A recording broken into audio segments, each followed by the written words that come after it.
It always says no sound detected. It's always interesting. Do. Hello, everybody. Hello. Na na na na na na. Oh no, I have that song stuck in my head. Real cool, bro. Real cool, bro. All right, let me see here. Click this button, click that button, push this, push that. Yes. Yes. Hello. I have to go over to YouTube now. I'm YouTubing it. I YouTube things now. Instead of Googling, I go right onto YouTube and YouTube it. Just like this avid like YouTuber now. I just like YouTube things. Instead of looking them up, I just go right to like YouTubing. People are like, "What are you doing today?" I'm going tubing. And they're like, "Oh, you got a boat?" I'm like, "No, I'm going YouTubing." They're like, "Oh, that's really corny."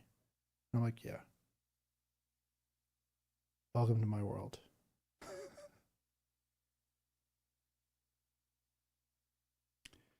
Dee. YouTube here. Love it. Hey, how's it going, MS Kim? What is up, everybody? I need to like schedule these out a little late, like ahead of time, so people know about them. I'm not good at that because like I'm already like wicked busy and stuff. All right, let's see here. Who can send me messages? I'm gonna do subscriber only, as in you have to subscribe to my YouTube channel in order to comment, because I think it's annoying. You're not subscribed. You just randomly comment on my stuff. Lame. All right. All right. Okay. Okay. Okay. Okay. All right. Okay. All right. Here we go. All right. Here we go. Hello. Hello, Skog. Usernames. I wonder if you guys really put a lot of thought into your usernames, like Skog. What's up, Skog? Sorry. I think that's funny. Oh, how are you? I'm good. Skog. Skogster. Skogmeister. Skogger in Chief. Mark Overman. Hey, Lucas, what is up? Hi. Love to Bud. It says, hi, Kim. Oh, Miss Kim. I see why you're talking back to somebody else. Hey, everybody. Glad you are here this Saturday. I appreciate all you guys. New here. Welcome, Not So Tough. It's a good username. Not as good as Cake Boss Cameron, but Cake Guy Cameron, but you know, it's getting there. You're getting there, dude. And then Warren. Two names I can never forget. Cake Guy Cameron and Warren. Guy's name is Warren. Like Elizabeth Warren. His name is Warren and his last name is Peace. Great username. Great username. I highly recommend it. My lights are really bright back there today. You really get to see a lot of like what's going on behind me. Can anybody guess the image behind me between those lights? At the top. Good evening. Earth to Lucas. I'm here. I'm here, Linda. Can you guys hear me? Is my microphone okay? Thank you very much, Jason. I appreciate it. Can everybody hear me okay, or is it echoing, or is it good? Sound is great. Okay, cool. Sweet. Usually TikTok gives me a little grief. Sometimes I echo. Whoa, whoa.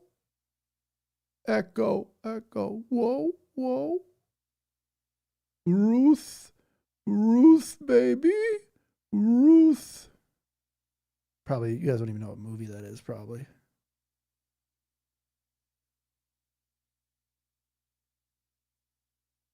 Angels in the house. We got some good people here today. I like this. I like this chat. Hey, fan member, thank you very much. That's pretty cool. No echo. I'm a fan. Are you considering adoption at the moment? Ginkgo. I am not adopting anybody, dude. Not a chance. I don't even know you, man. That's the interesting part about anybody adopting anybody. You can actually be like, I get to choose. I get to choose. All right. All right, let's see what we got here today. Let's see what we're dealing with today. You do need to change your username, Love to Bud. But I mean, it is pretty descriptive. You do like to partake in Chiba, whatever you call it. I don't want to get banned here for saying anything. I have a problem with people eating on stream. Is it just me, or is it like super annoying to like watch someone like chunk away while they're like on stream with you? Don't you think that's kind of annoying? I don't know. I think it's kind of annoying. Drinking like a little decaf coffee, not the end of the world. But eating on stream, it's like, dude, eat before or eat after, but don't eat while you're on stream and like hunk away on something in front of everybody. It's so weird to me. Eat before or after? Yes, Miss Kim, you know it. Eat before or after. If you can't eat before or after, what are you even doing? But I have to admit, I do forget to eat sometimes. It's definitely secondary. Smoking? Yeah, I don't smoke anything, so that's kind of cool. But yeah, there are a lot of streamers that do that. I saw that on like TikTok. They're like in front of the camera, and then they like lean over and like smoke, and then they come back and they're like, "Oh, how's it going?" Like, we didn't know you just like vaped. And it's like, ugh. Vaping is so much worse than smoking. Smoking and vaping are both bad, but they did like a study about vaping. I don't want to like make a video on it because it's not really, I don't want to make everybody feel bad, but there's a lot more people that vape than you'd be surprised how many people vape. I'm not AI, Tweezy. Everybody says that. I don't know why. I think my videos are pretty good. Is it the way it's cut? Because I do what's called linear cutting. I just like shoot the video. I talk to the camera and shoot the video. Then I just like chop it up linearly and then cut it all up and it's done. It's the fastest way for me to edit. Yep. Depends on the food though. No, I don't know. You know what I've noticed? I got stuck like scrolling through TikTok lives a couple of times. It's super interesting to like watch people.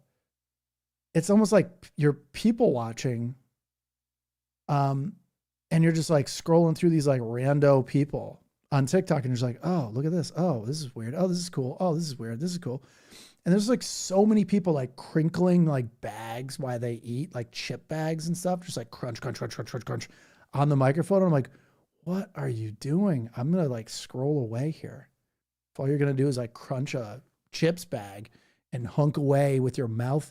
And they don't even chew with their mouth closed. They're just like, oh, blah, blah, blah, how's it going? Blah, blah, spitting all over the place. I'm like, gross. Gross.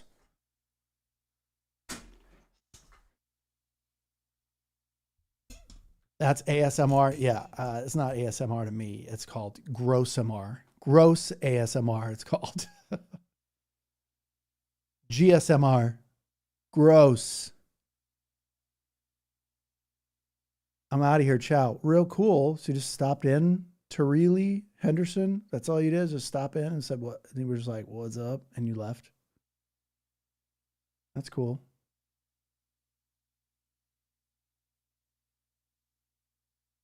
People who snorts instead of blowing their nose. That is disgusting. I've never seen that before on stream. Yeah, I've never seen that.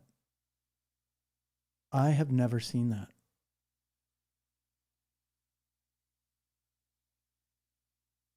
Do you think everybody's like outside today in the beautiful sunshine? I know it's a really nice day outside here in Los Angeles.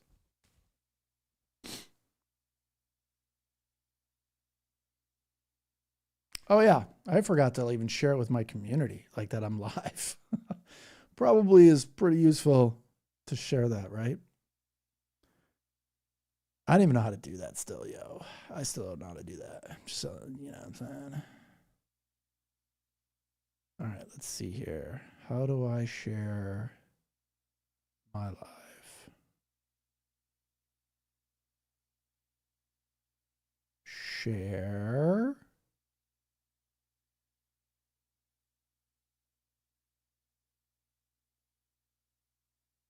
It's random. Can't just like add it.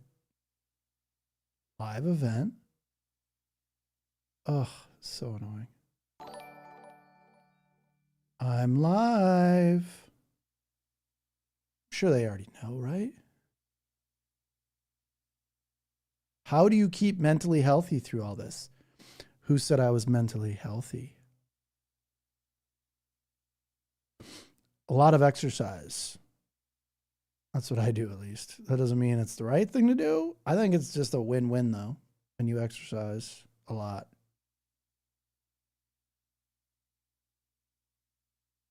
Feels like 101. Oh, humidity. Yeah, I believe that. Florida's one of those states. Everybody's like, I love to live in Florida. It's like there's always like a trade-off of where you live. The only place that you don't trade anything off is like California. Like it's just temperate all year round. You don't have to worry about extreme heat. You don't have to worry about extreme cold. So like California is like just always like very moderate temperature wise. Don't get me wrong, we have like heat waves and stuff like that, but it's not insane. Yeah, it's a smart move to trade New Jersey for sure. That's why I moved too, is because I'm from Connecticut and I hated the winters. I was like, I am getting out of here as fast as I can. And I did, and I'm glad I did. The weather sucks. Just California has 300 days a year, LA, 300 days a year that's sunny out. Your life changes when you have almost every day sunshine. You guys would love it. LA is a great place. You should move. You would love it. Don't be scared of what the news tells you because it's not true. I'm sick today, so I wanted to go into the pool. Wait, you're sick? Wait, I hope you have your own pool. You're not going to some like community pool sick, are you? Don't be sick. Here's what I want you guys to all learn something. No matter how much you want to go to the gym, no matter how much you want to go to the pool, no matter how much you want to go to a coffee shop, no matter how much you want to go to these like places, while you're sick, just don't do it. Like just don't go out there when you're sick. It's not worth it. You get everybody else sick. And I know you want to work out, and I know you want to go to the coffee shop and be around people, and I know you want to go grocery shop and stuff like that. For the little while that you're sick, just order groceries with an app, and like just don't go to public places. Like don't get everybody else sick, dude. And it's really hard to believe, but just don't do it. Like I don't do it. I don't go anywhere near people when I'm sick. I don't want to get other people sick. I love New England winters. Okay, you're the one that likes New England. You're the only one that likes New England winters. Yeah, not a chance. I lived in New England winters a long time. I don't need another New England winter. I've visited even in New England winters after I moved. I'm good. Pass. Hard pass. I'd rather have summer all year round. Welcome to California. Born and raised. Yeah, I like Vermont too. I like all the states. It's not like I don't like Massachusetts and Connecticut and Vermont. And there's even parts of Maine I like. And even though New Hampshire has there's a little tiny beachfront, it still has New Hampshire's still a pretty good state. Like all those states, New England in general is a pretty good situation. But the weather is brutal. I prefer summer too from Massachusetts. Yeah, nice. Yeah, I went to school in Massachusetts in Amherst, and I spent a lot of time in when I was a kid in Cape Cod, and Nantucket. So I spent many a year in Nantucket, many a year in Cape Cod, and Brewster, Massachusetts. It was good times. There's no doubt. Like it's really cool. The coast and also like the little peninsula of Cape Cod is really cool area of Massachusetts. I'm a fan of it, at least. Although it seems really small when you're an adult, and it seems really big when you're a kid.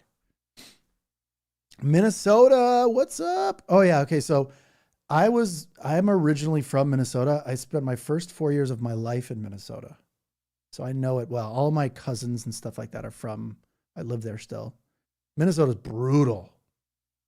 You can like throw water in the air. Literally a bucket of water. You could throw it in the air. It gets so cold in Minnesota, you can throw a bucket of water in the air and it becomes snow. I've seen people do it before. And I'm just like, what? But it's true. -20, I think it's 20 below zero is the temperature you can go out and throw a bucket of water into the air and it instantaneously turns into snow. That's crazy. I'm not a fan of that. NorCal, love it. Northern California. Northern California as in north of San Francisco or San Francisco as in Northern California.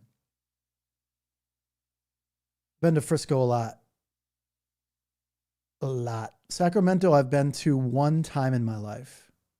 I remember flying into Sacramento and it was like farmland. And then it's like, oh, buildings. Even like when we were coming in on the approach, it was just like, what? Where are we landing? Like, we landing on an airport? And all of a sudden it was like instantaneously buildings. And all of a sudden you landed. It was just like, Sacramento's like completely surrounded by farms and stuff like that. It's crazy. At least that's what I remember. It could be different now, but it's been a while since I've been there. California is a huge state. Anybody that's not been to California or not even driven in California, it is a huge state. It is bigger than New England, easily. All of New England. You could drive through California probably for like 8 hours and still not be from, like, if you start at the very end, nice, SoCal, that's where I'm from. If you started at like San Diego and drove all the way up to the very tip of California, I think it would take 8 hours or like 9 hours to drive through California's coast. That's how long it is. And that's on the highway. It's really big. If you look at it real quick, you could even fit all of Italy. It's like the size of the entire country of Italy. I think Italy can fit into the footprint of California, and California still has some room. That's pretty crazy, I think. It's pretty crazy, I think. It's pretty crazy. Buffalo, New York. I've been to Buffalo before. Palm Desert. I've definitely been to Palm Desert. I've been to Palm Desert a lot. Yep, 600 miles. You know it. 600 miles of like awesomeness too. Especially because PCH is open back up.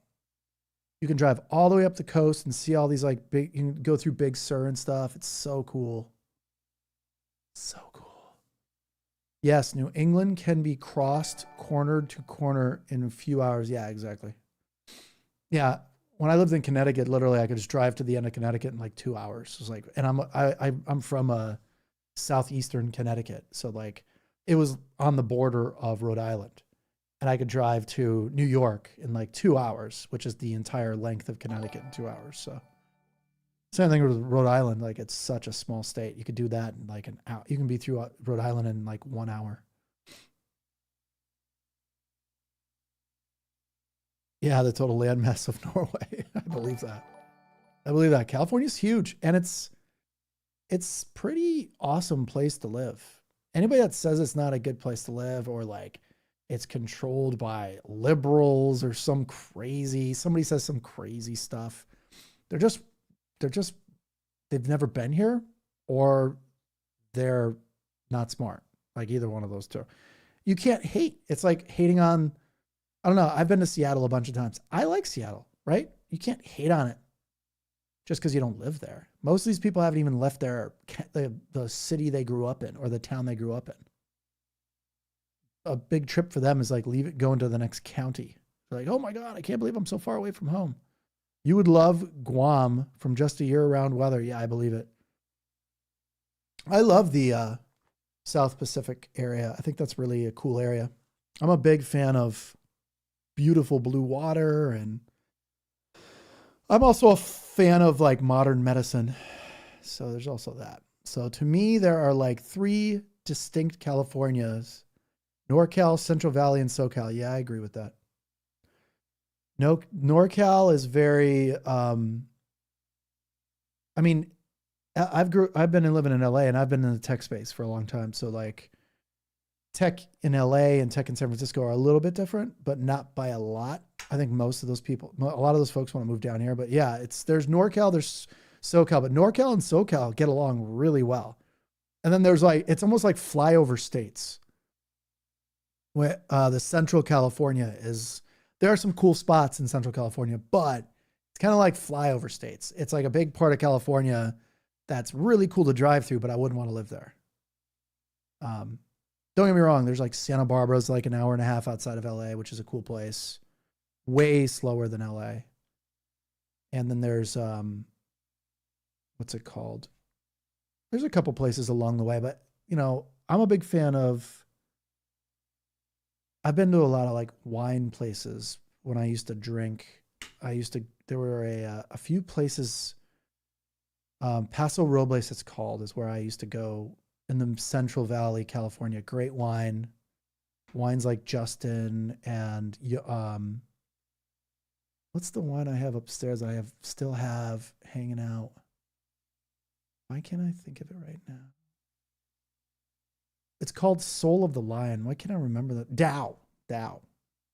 DAOUO, I think, or something like that. DAUO. Dao. Anyway, Dao and like Justin and a couple other vineyards that are in the Central Valley.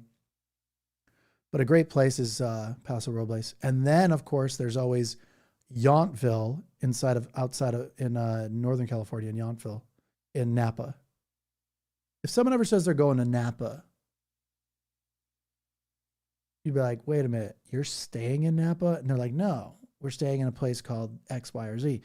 Napa is just like a location wise. Like, we're going to Napa. It just means you're going wine tasting. Most people don't know the other areas of the Napa area, like Yountville. Like if you're going legit wine tasting in Northern California, you're staying in Yountville, not Napa. Yeah, I don't drink either now, but I still have a couple of bottles. I do have to drink one of those bottles one of these days.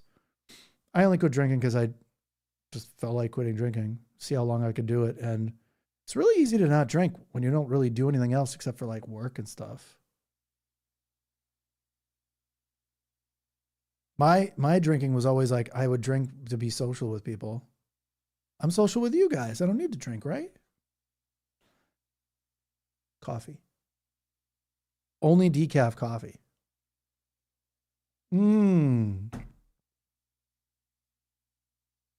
Oh, nice. I joined the fan club for 3 months. Did you say that, or did that automatically just say that? That is so cool of you. Thank you, Barbara. Yay, my Saturday night special. Yeah, Jenny Rose, what's up? All right. Ask me questions if you want to. I'm here for it. Or I can just keep telling stories. I'm okay with that.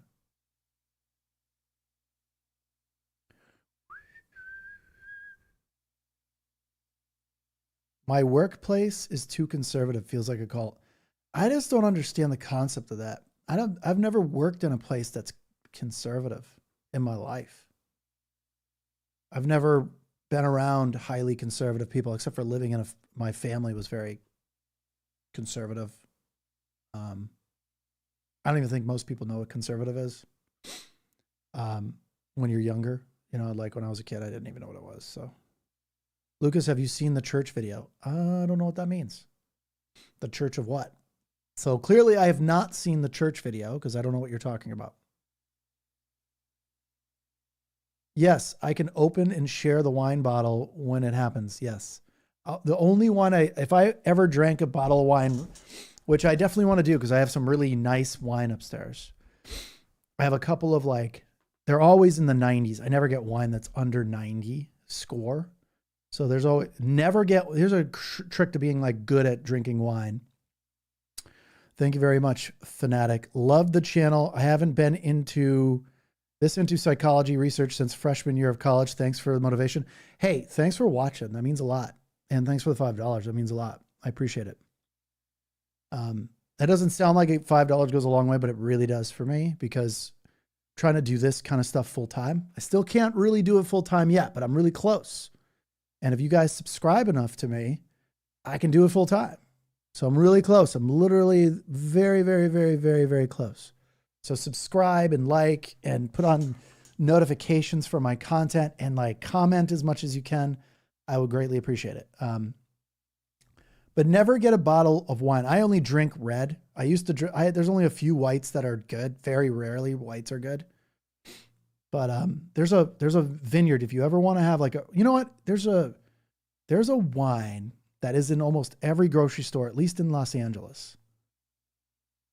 And I think the brand is called La Creme. And I'm just guessing. But there's a La Creme, a Pinot Grigio La Creme. It's like super buttery, really good flavor and taste and texture to it. If you drink white, that's the only white. There's only one other white in the world I would ever drink. And that's a reserve from Cake Bread Winery in Yountville. It's the most amazing white I've ever had in my life. It's once you drink this kind of wine, you can never drink another white and go, don't say Thunderbird, bro. It's like saying Mad Dog 2020. You don't even know. I don't even know if I'm saying it right. Let me look it up real quick because I just want to make sure. I don't want to mislead. It's definitely La Creme. But what is that La Creme? White wine, but what flavor is it? I know by looking at it. Chardonnay, my bad. La Creme Chardonnay. Very important. Super good. Very buttery tasting. Very much the closest I've ever tasted a good white that's store available. All the other ones are too gross and acidic to me. I'm not a fan of white. I don't drink white almost ever. Good champagne? No, I don't even think they make good champagne. Vive, cliché, whatever they call that. I've had a bunch of that, but I don't know why I never really like champagne. I always end up drinking if I was going to do that, it would be Prosecco. I would get a good Prosecco and then mix it with peach juice or I don't know. It's been a while. Like I said, it's been almost 4 years since I drank. So I am not married. Not yet.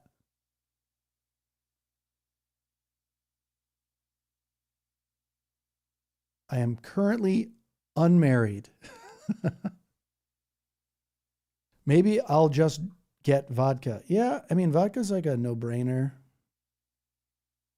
Oof, whiskey, dude. Respect. I don't drink anything. I used to do Jack and Diets all the time. A friend of mine, when I first moved to LA, he was from Georgia.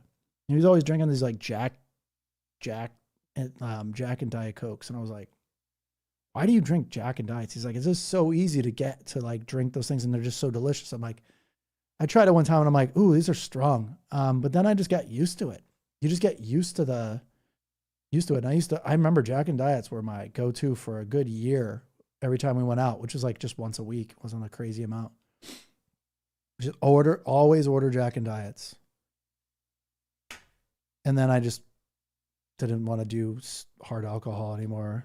I went through a lot of phases when it came to different types of drinks, but I don't drink at all now. It's kind of nice. It's also, I do think there's something lost though when you don't drink. I think there's something lost. And it's this social lubrication that happens when you drink that allows everybody to like be okay with making bad decisions. And it's not even like a really bad decision. It's like, I'm going to go up and do something I normally wouldn't do. Like a girl will go talk to a guy, or a guy will go talk to a girl that they don't have guts to talk to usually. And I think that's what's missing from the, like, if you quit drinking or you quit any of that stuff. For me, it's definitely, I easily could go talk to someone, but for other people, I think they have a hard time with it. There's social anxiety is a little bit higher. So people are less likely to go out, but not everybody's like drinking like that and stuff like that. So I can, it's easy. Well, you're also a girl, Veronica. Veronica, you have it a lot easier. Women do have it easier in the social scene. Women can be like, you, me. They're like, the guy's like, all right. Guys, it's just like, sure. Now, imagine a guy doing that to a girl. Very rarely happens. Unless you're like, you'd have to be like 6'5" and have blue eyes. And I'm just kidding. But no, it is a lot easier when you're a girl, I'm assuming, when you go out. I'm sure you know that.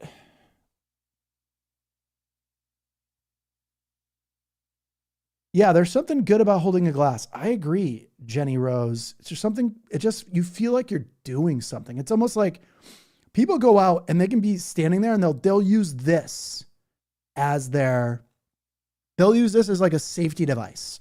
They don't want to look like you're sitting around, you're not talking with anybody or anything like that. People will use their phone to make waiting or doing something by yourself seem acceptable. It used to be a drink and now it's your phone. Everybody's addicted to their phones, right? So like you could go to a bar, sit down with your phone, and if like you think people are looking at you or wondering why is this person sitting by themselves, just pick up your phone and all of a sudden I'm working. I'm texting with somebody, or I'm about to meet somebody or something like that. Before it used to be like a drink. People would be sitting there like with a drink in their hand, and that was the phone. And it made people way more approachable. It's really hard to approach somebody when you think you're possibly interrupting them while they're texting or something. So that's my take on it. Not that that matters. I have 3 PhDs in molecular biology and biotechnology. You are one bright fellow. Oh, thanks, man. I appreciate that. I do not have 3 PhDs. But I would love to have a PhD just so I could say, I want to force people to like, just be like, oh, hello, how's it going? Then I'll be like, that's doctor to you. Just call me doctor. It wouldn't be hard to do. I like school. I like getting good grades. I like classes and I love learning, clearly. So I already know I could write I've already written a few dissertations in my life and had to defend my master's dissertations and stuff like that. I love that. I mean, I love school. That's really cool that you have 3 PhDs, by the way. I mean, what made you keep going after like the second one? Were you like, or did you double major PhD? Because I know Neil deGrasse Tyson did that. He did the double PhD. There she is. Health and happiness, everybody. She is the real star here. Huge fan. John, what did you say? Will Rubio be able to be nominee considering he is Cuban? Look at what these people say about Muslims, Syrians, and Somalis. These people are, these are not good people.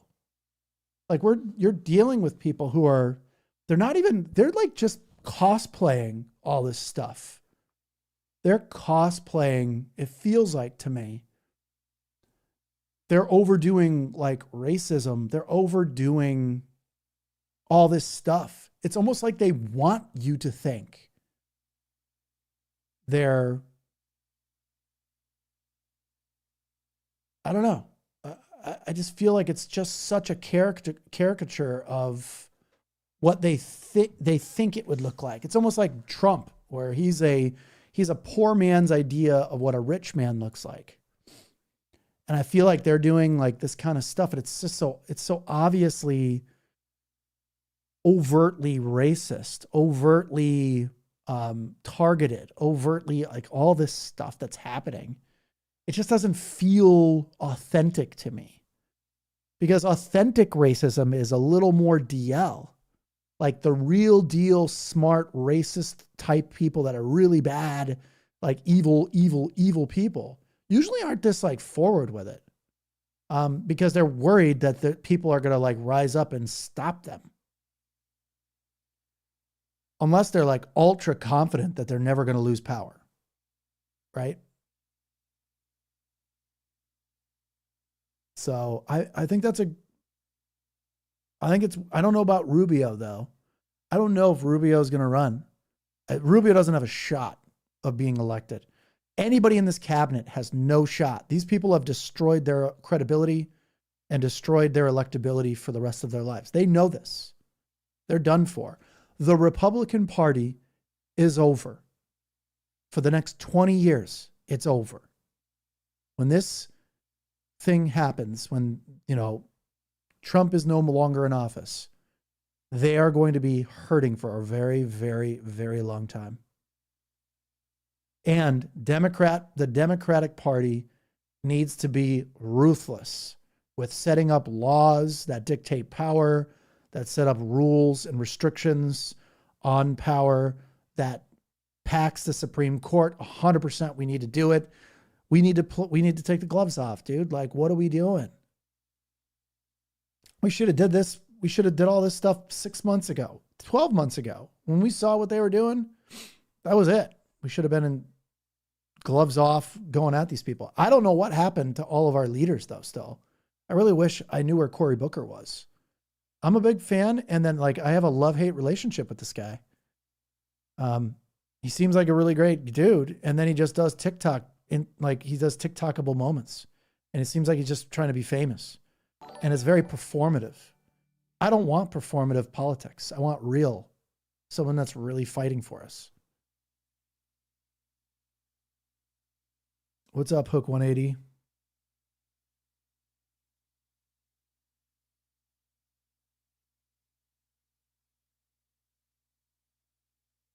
Hook 180's got a dart. Oh, it's a dartboard. That's what that picture is in your profile.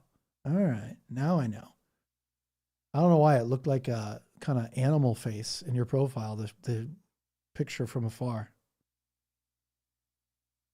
Looks like some form of a lemur's face.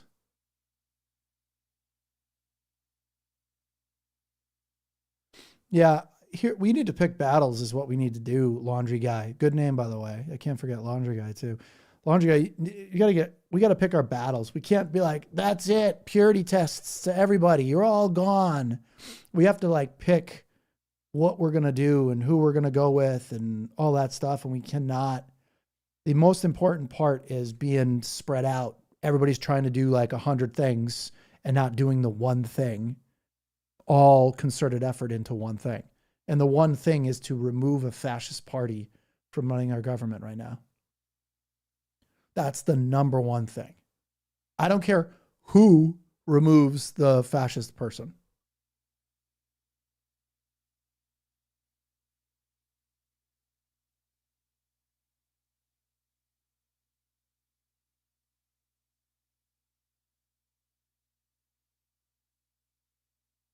That is a long message, James Ratcliffe. You really like to hog the chat window there, huh?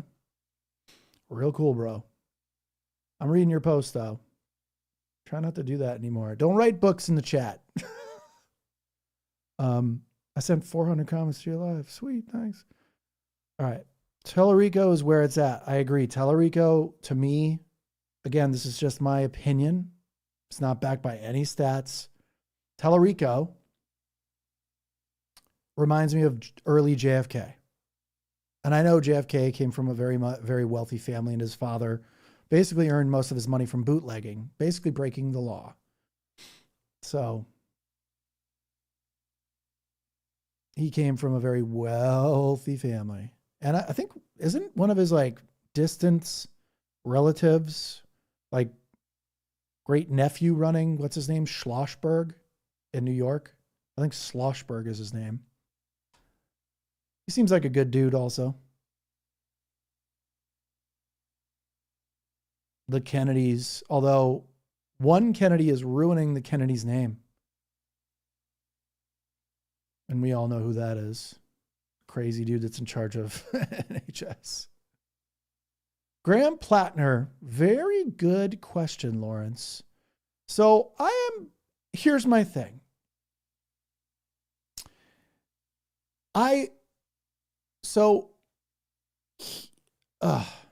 Be more specific about Graham Plattner. Ask me very pointed questions so I can answer that, because I have too much to say about this guy. Because if I was going to like war, I'd take everybody on my side that's ready to go to war with me. But if it's like Graham Plattner, like, did I instantly, and maybe it's because I've studied like history my whole life as a kid, from when I was a kid all the way to like now. And I studied especially war history. I was fascinated with war history since I was like 6 years old, and studied the military for like, I was going to be in the military. Actually, it was my whole life was leading up to being in the military, being a fighter pilot, a Navy fighter pilot. And then I grew to be 6'5", and they're like, yeah, you can't even fit in the airplanes, bro. And that sucks. So Graham Plattner, what I noticed on him right away is when I saw that tattoo, I knew exactly what it was. You could not know what that tattoo is. You just can't. Everybody knows what that tattoo stood for. It's a death's head tattoo, right? It's Totenkopf tattoo. I instantly knew what it was. I was like, wait, that guy's a Democrat, but he's got an SS tattoo on? That's not good. And I was like, how do people not know what that is? Like this was like when I first saw it. And I was just like, yeah, that's an SS tattoo. They're like, hey, you didn't know that unless they said it. And I was like, no, I knew it right away. It's really easy to recognize the symbolism of Germany in the 1930s. It's just, I don't know. I knew what it was right away. For him to say he did not know what it was, the military is big. And you folks can correct me if you think I'm wrong, but I was very much ingratiated into the military as a kid even. I lived next to an Air Force base. I was always there. I was hanging out with like, all these kids that were older than me that were in the military, all this stuff. I was literally might as well have been in the military for free. I just didn't get paid for it and didn't really have a job, but I was like just obsessed with being in the military. And a lot of these guys think that Germans in the 1930s and 40s were like elite, and they are like fascinated about that culture. So they, for some reason, still like the iconography of that stuff. So when I was a really young kid, I was also fascinated with the Germans in World War II. I thought they were awful, of course, horrible, horrible people, the leadership and stuff. But then I was very fascinated by it because it was just like, how could people do this? Like, it doesn't even make any sense to me. So I studied it a lot. And so many people in the military loved the iconography of that stuff. And I was always like, oh, this is kind of weird. Like, you like these weird tattoos that like represent Germany in World War II. And it didn't jive with me because I was like, dude, we defeated those guys. Why are you wearing, or you're an adult, you should not be fascinated with the stuff I'm, as a kid, fascinated with. Don't get me wrong, I still find it fascinating that an entire society can be turned that way. But there's a psychological reason for that, right? And that's the stuff I study, is like, how could mass manipulation like work on people? Yeah, secret police. I don't know if I can even say that word on stream. Otherwise I'd say it. Like, TikTok's pretty high maintenance on this stuff. I would love to be able to say everything that I'm thinking right now. During World War II, if you were short, you were a bomb. Exactly, you were short. You got to be short to be a pilot in general. Pilots that are short are the best pilots because your circulatory system, you don't gray out as easy. Your heart doesn't have to work as hard to get blood into your body. So once you get put in a centrifuge, like there's a certain amount of G forces you have to be able to maintain to be a pilot. Back in World War II, there was no such thing as being tested for centrifuge stuff. People just became pilots, and if you could fit in the airplane, you're a pilot.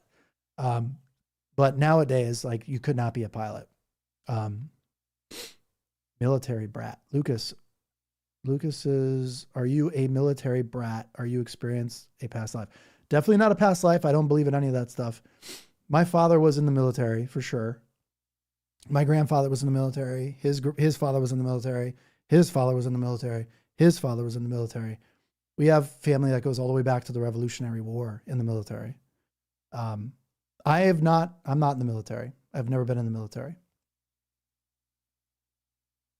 But I was raised around a military base, and I was being trained since I was like really young to be in the military. I was going to be a Navy fighter pilot, but again, I got too big to be a pilot, a fighter pilot at least. And I didn't want to fly like regular airplanes. Yawn. I wanted to fly really fast and reckless.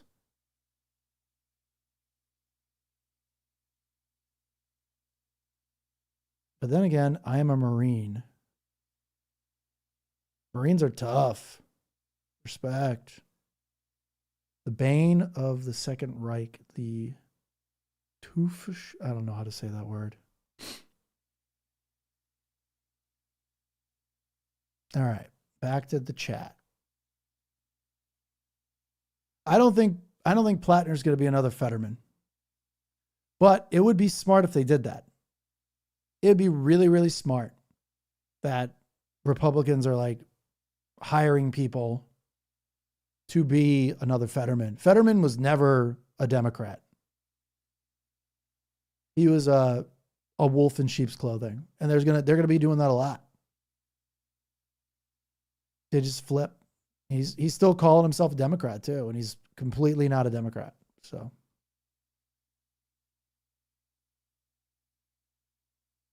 Yeah, I know. I definitely, you're right, Valerie. The Germans, and I don't know if I can say the that term, the fascists, let's just say, in Germany definitely manipulated iconography from other cultures for sure. India, I believe India, they got their main symbol from, but they reversed it, right?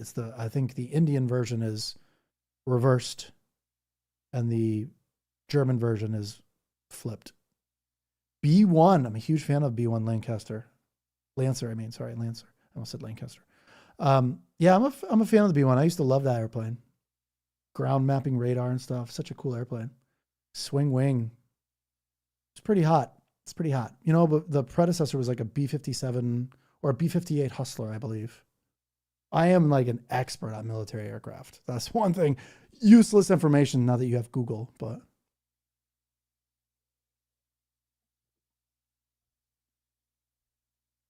Let's see here. John is forcing a mass awakening. I don't know what that means. Mass awakening. Fetterman, you can't like, politicians should be held accountable.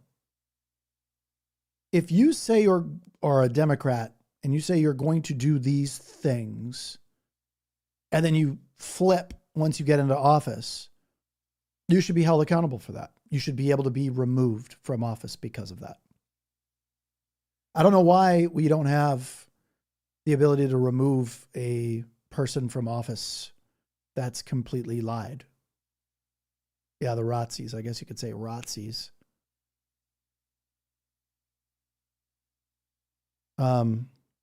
Anyway, I think Fetterman's a awful person. Ooh, Air Force Colonel, full bird Colonel or just Colonel? He died in 2023. He'd have hated what is going on right now. Yeah, I believe it for sure. Yeah, my grandfather was a pilot in World War II. He would not be okay with what's happening right now. Nope, he was a tiny little guy too. I don't know how I got so tall, but my grandmother was a very tall woman, and he was a short dude. He lived to be 90. I think it was like 98 years old. That's a long time. My great-grandfather lived to be 96. A lot of 90s in my family. Kind of crazy. Tall dude, too. 96 years old.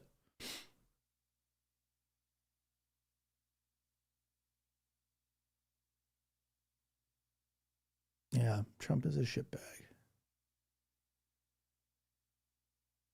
I am real. I'm not AI, John Lennon, whatever your name is. All right, back to my TikTokers. My goal was to get into space. That would have been cool, George. The Lancer sounded like a fun stepping stone. Yeah, man. The Lancer was a cool program. What is what other small? I think F-111 had a ground mapping radar like the Lancer as well. But F-111s were kind of like phased out in like the 80s and 90s. I think it was the 90s when they got phased out. The Aardvark. What a horrible name, by the way.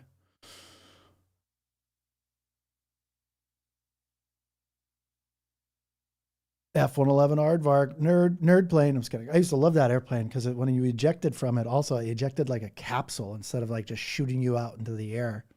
You're in like this little capsule. Sounded like cool. I'm sure it wasn't good for you, but.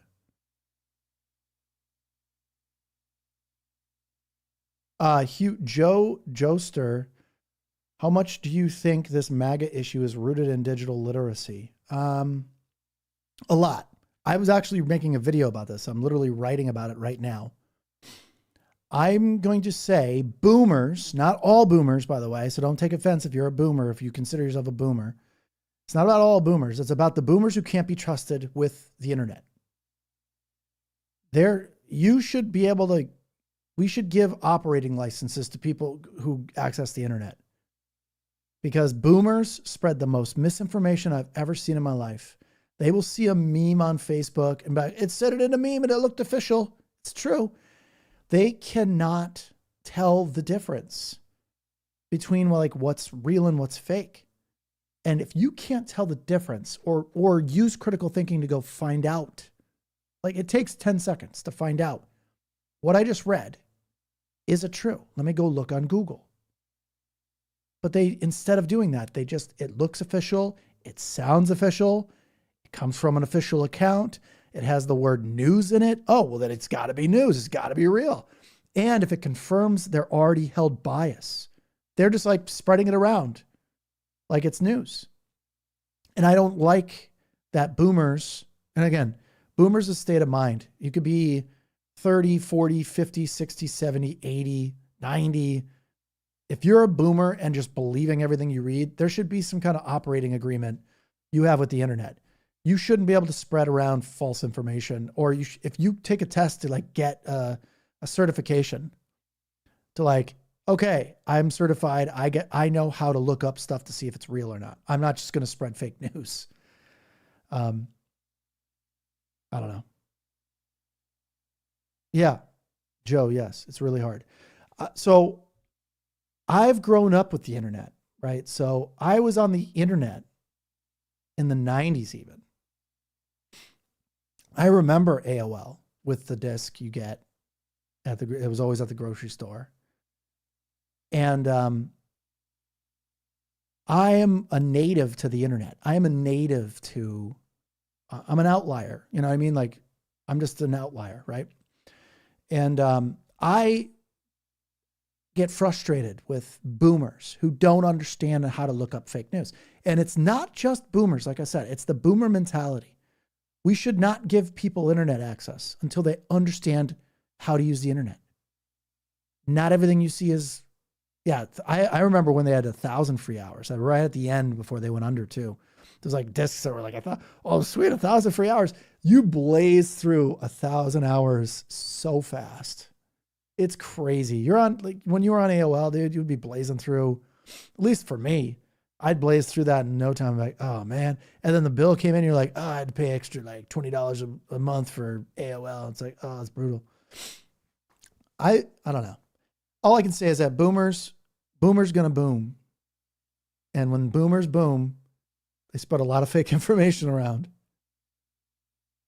I knew some boomers in, let's just say in the South. I knew some boomers in the South before. And I remember they handed me like this little card. It was a meme, by the way. It was a laminated meme. They laminated a bunch of these memes and started handing these laminated memes out at their church.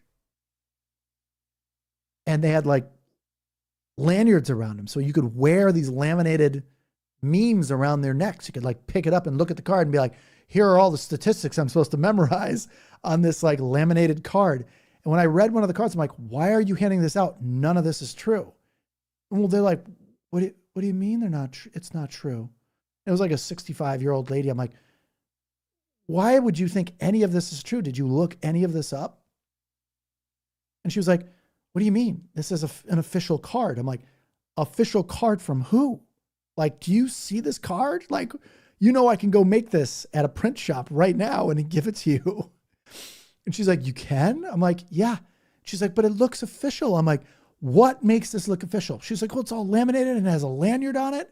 I'm like, oh, have you never seen a laminated like name tag or card? Like, was that official? Like, why do you think this is official? And they were instantly enamored because it looked and felt like official to them. And when you can touch something like hardcore in your hand, like it's a hard copy of something, they were just so convinced that that meme with all the statistics on it, which were all false, all of it was fake. There was not one real thing tied into that thing that was real. And they were handing out these memes like to everybody. And that's how I even got one. One of their like friends handed me one. I'm like, wait, is this the stuff you're handing out? They're like, yeah. And they opened like their trunk and there was like boxes and boxes and boxes of these laminated memes. And I'm like, there's like 1,000 laminated memes. They're like, yeah, we already went through our entire trunk load already. This is a new trunk load. I'm like, oh my God, you're handing out these memes that are just wrong. They're laminated. They look like they're name tags for like an event. They look like they were going to a concert or something. And when I like went down to the area, they're handing them out. There was people walking around with these laminated memes, walking around town with them on. I think they all thought they were official also. Like they made them feel important. They felt, I don't know what it was, but it's like they're part of the team, whatever the team was. People love getting free things. Anyway, I think that's the problem with Facebook though, is there's a lot of memes on Facebook that look and were done to look professional, but they're not. They're just done. They're just framed right. You know, they just look like somebody created a meme and got paid to do it. Right. I don't know. I've been in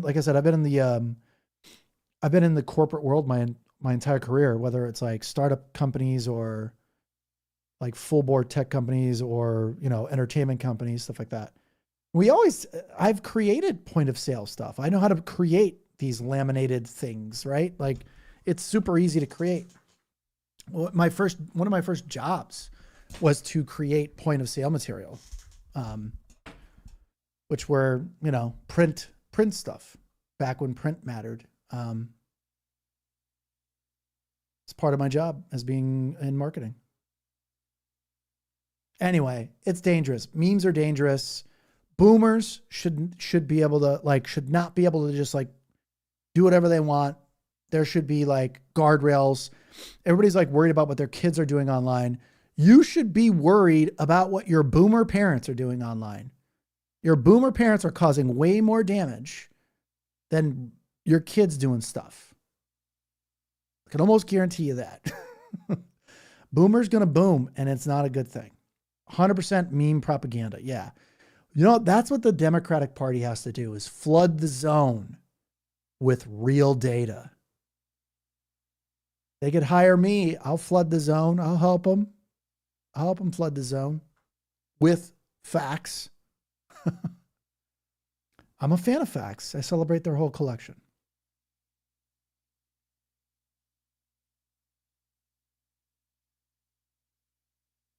I'm not painting all boomers that way, Carol. I made it very clear, not all boomers.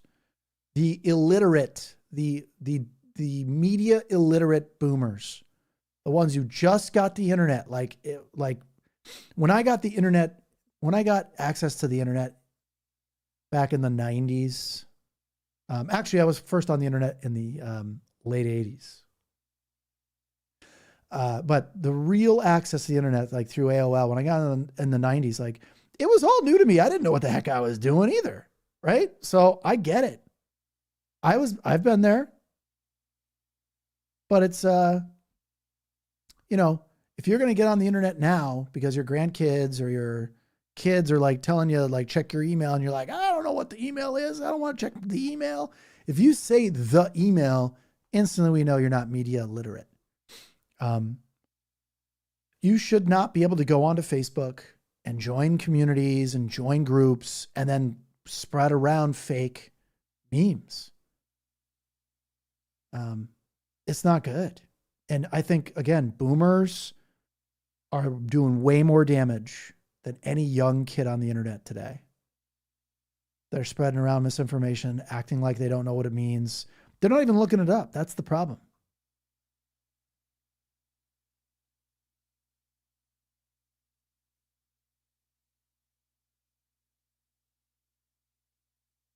Usenet? I don't know what Usenet is. I've never done Usenet. Yes, I see it mostly in the boomer Christian community. I agree with that. That's where I see most of the misinformation. Those boomers, most of the boomers I'm talking about, and there's nothing, by the way, I don't disrespect any type of work anybody's ever done in their life. If you're a blue collar worker your whole life, respect. If you're a white collar worker your whole life, respect. If you were like a mix between blue collar, white collar, you know what I mean? Like if you were low level white collar, low level blue collar, high level blue collar, whatever it is, I don't mind. I don't care. I don't disrespect you. I think you're as equal to me as I am to you. If you're a good person, that's all that matters. But the people with the most misinformation are blue collar boomers who just got access to the internet, and they're spreading shit around all over the place. And nothing wrong with blue collar boomers. But if you're media illiterate, you should not be on media. So these people are just getting access to the internet. They're like, hey, join my Facebook group. We're like talking smack about Biden, or go okay Brandon, or whatever the heck inside jokes that they think are so hilarious, when I'm just like, I don't know, tell me something funny about any of your right-wing talking points that are funny. Just show me one that's funny. That's not like punching down on someone's age or punching down on someone's, like, I don't know. It just, they always seem like just like, none of that's funny. Please be funny. I would love for there to be a test to vote. Oh my gosh, I would love that. I wish we had a very simple 10-question test, multiple choice, not hard. We're not trying to make this hard. We're just trying to make sure that you know what the F you're doing. I think that's a really, really good idea. Great American State Fair. I wonder if State Farm is one of the advertisers or sponsors of the State Fair.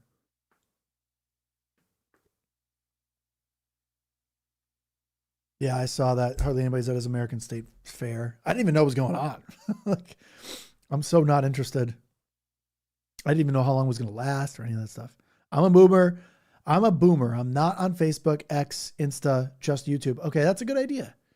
But just be careful on your YouTube also, because YouTube could also bring you down a wrong path. Algorithms are a hell of a drug. But it's good that you're not on any of those channels. Facebook is the most dangerous one. Hands down, the most dangerous one. I've seen it for the last at least 10 years. They have so many fake Facebook pages that say horrible far-right stuff. And there's so many people commenting on it, thinking it's like real news. And I'm like, none of this is real. Like, none of this is real. And every time I like go to like remove these from being displayed to me, I say, no more of this. Don't show me this page ever again. Then it shows me even a worse page. And I'm like, this is even more fake also. Don't show me that one. it shows me even more. The more you say you don't want to see stuff, the more Facebook shows you that stuff. You're just like, wait, isn't it supposed to be the opposite?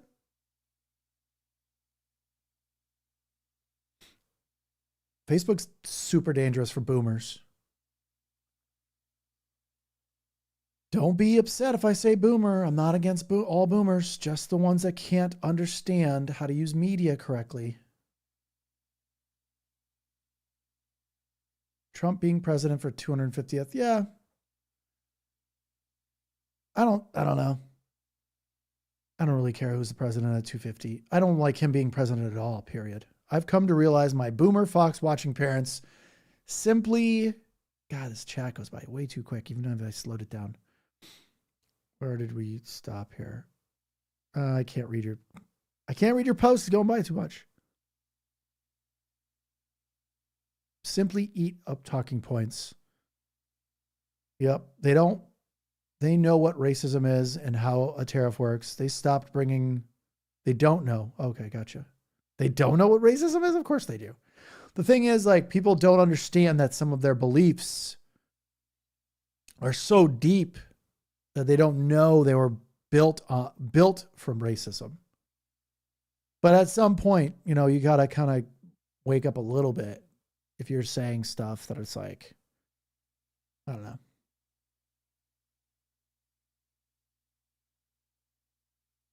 Where do you live in part of the U.S.? I live in California. You live in Canada, Vinch Z. Good evening, Verado Toledo. Verada Toledo Powell. I don't know if that's your name. Lucy, freedom of speech already requires you to be responsible, but it's minuscule, yeah. Corpse like Fox, yeah. Unfortunately, when you're tolerant with intolerant people like Fox News, you need laws, propaganda. We need propaganda laws.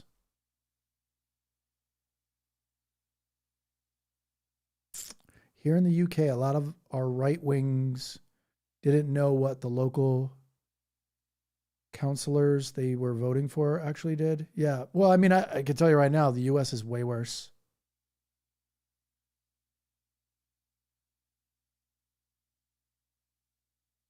Man, this chat goes by way too fast. California has the best peeps. Yep, I agree. Hello. Duh. Especially SoCal. I think we have the best people, though, is because a lot of people come from other places, like myself, that are smart and want a better life. So I think California is one of the best places because of the weather, I wouldn't say the people are 100% spot on because there's a lot of flaky, non-direct people, and I'm a very direct person. So for me, there's some limitations to California, but I was part of a lawsuit. I can't read your text. It's going by too fast. Facebook's selling my personal information. My settlement was $38. Hey, $38. Congratulations. It's not a lot of money. That's for sure. Canada and California are similar. Yes, I think so. I think Canada has got some really great things culturally and also like government wise that are awesome. Like, you guys have socialized healthcare. I think that's really important. I think we need socialized healthcare. And the funny part is people think socialism and communism in the United States mean like the same thing, which is nuts to me. I used to think that though too. I used to think socialism and communism were the same. They're not. And social democracy is what we should be. We should have always been a social democracy. We actually were more of a social democracy in like the 50s than we are now. Social democracy is where it's at. And that's why Zoram Memdani, I can't remember his name, guys. Mamdani is legit. He's exactly what a social democrat looks like. I think it's really important to vote a lot of social democrats in right now, not because of the word socialism. You have to be really careful because socialism does not Social democracy does not mean socialism or communism specifically. People keep mixing those words up. I need to make a video on like the difference between socialism and communism. Folks, there's like 60 years of propaganda by the US government tying communism and socialism together. And everybody thinks they like mean the same thing still. If you hear socialism, you instantly think communism. Is still capitalism, yeah, of course, but especially social democracy is absolutely capitalistic. It's great, except for you have socialized healthcare. We already live in we have a lot of socialistic stuff going on in the United States right now. Our fire departments are socialized, our highways are socialized. Like everything, we use social systems every single day. Problem is, we have the wrong marketing terms for them again. We keep screwing up because we keep trying to fight 60 years of propaganda.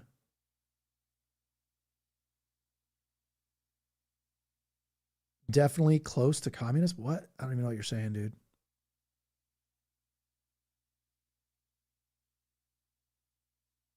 Social democracy is where it's at. Again, it's a really, really great way of doing a government, living in a society. A social democracy is pretty awesome. If you guys don't want it, you guys don't know what it is that means, because all it means is no one ever has to not have health care. Undocumented immigrants do not get health care if we have a social democracy. That's not how it works. You have to be a U.S. citizen to get care. And there's a lot of other like aspects to it. Like, again, having universal health care and having, I don't know, I just think it's such a no-brainer. I don't know why people would not want social democracy. Yeah, I agree. And you know what the thing is, like, most of the people who get taxed more are all super wealthy people. They don't, in a social democracy, you don't go and tax like people that make like 30 grand a year, 50 grand a year. They go and tax billionaires.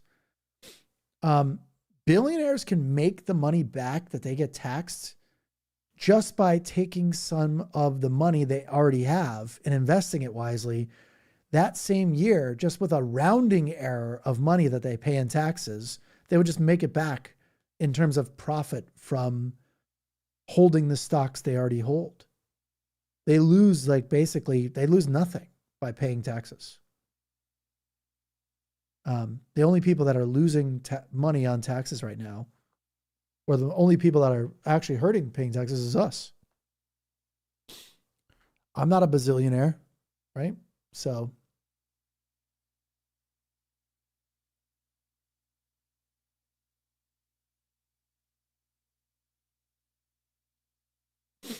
not enough people see the balance, capitalism, socialism. Yeah, I don't know. See, we can't put them all in the same bucket, but it's definitely a balance. A social democracy allows for all of this stuff. I mean, it's a democracy, guys. It's better than what we have now. And I'm not saying destroy the system. I think that's a bad idea too. No big change, no drastic change is ever good. We need to change by 5 or 10% every year. And then by the time, even changing by 2% a year is good.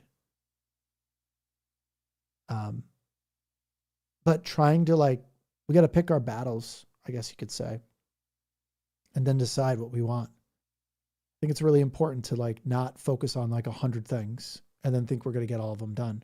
We have to focus on one thing at a time and then get it done.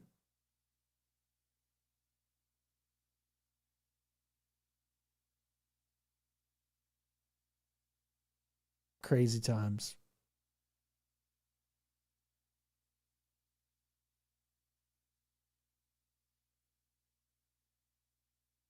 Yeah, I agree. Billionaires need to be taxed.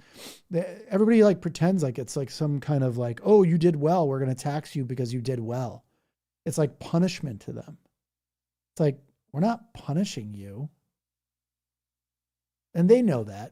They just flip it around and try to say that it's punishment. I think that's ridiculous.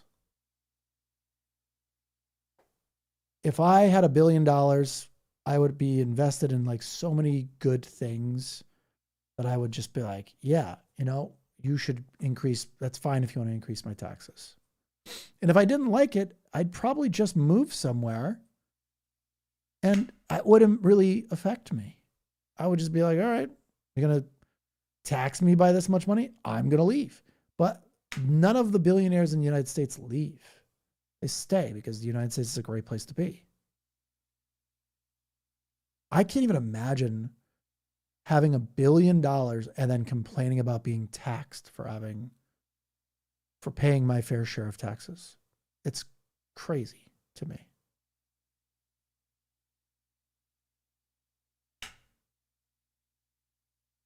America does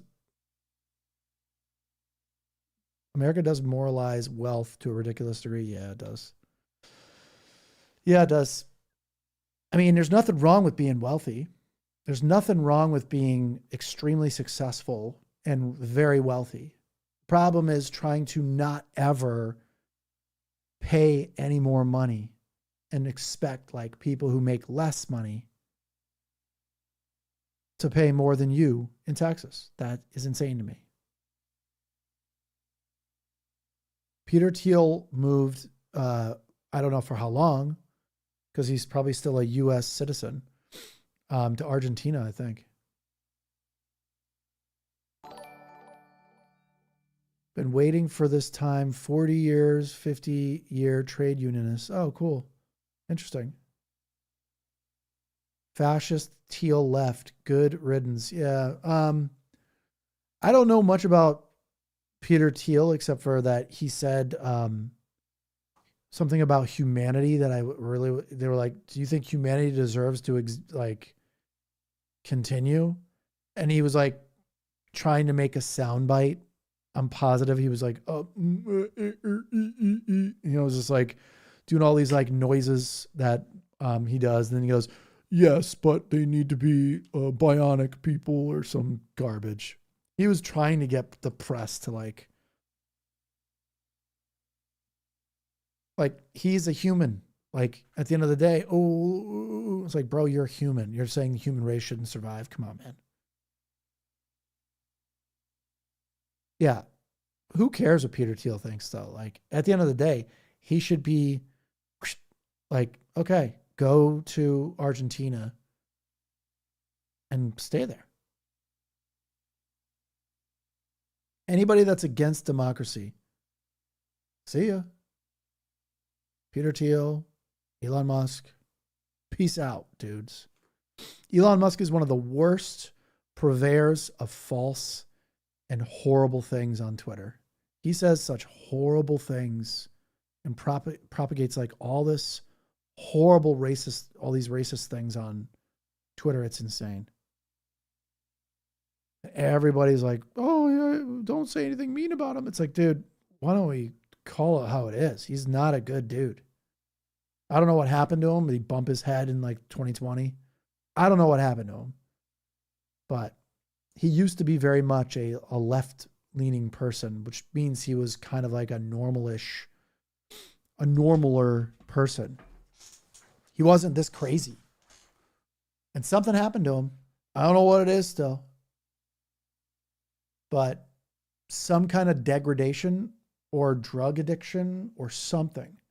He even got into a really big disagreement with his father in 2018, I think. I can't remember.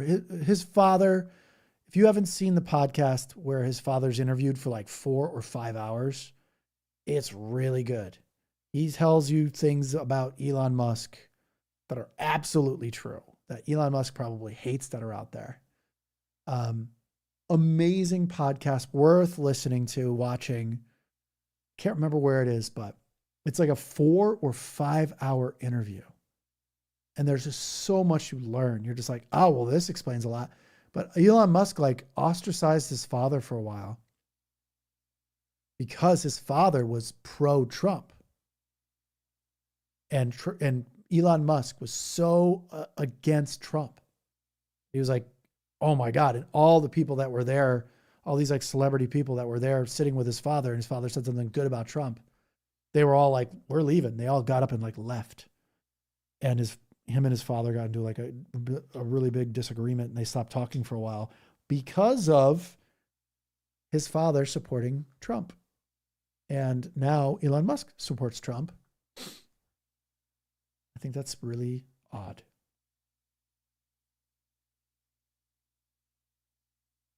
Yeah, I don't know. Let's not make an excuse. He's just not a good person anymore. I don't know what made him go off the deep end. I don't know what it was, but it was very much around COVID.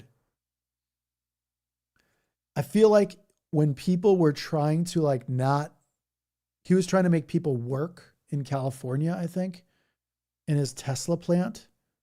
I think that's what it was. And he's trying to make people work even during COVID. And they were like, dude, we don't want to get sick. And California was like, yeah, everything's closed down. He was like really upset that everything was closed down in his company in California.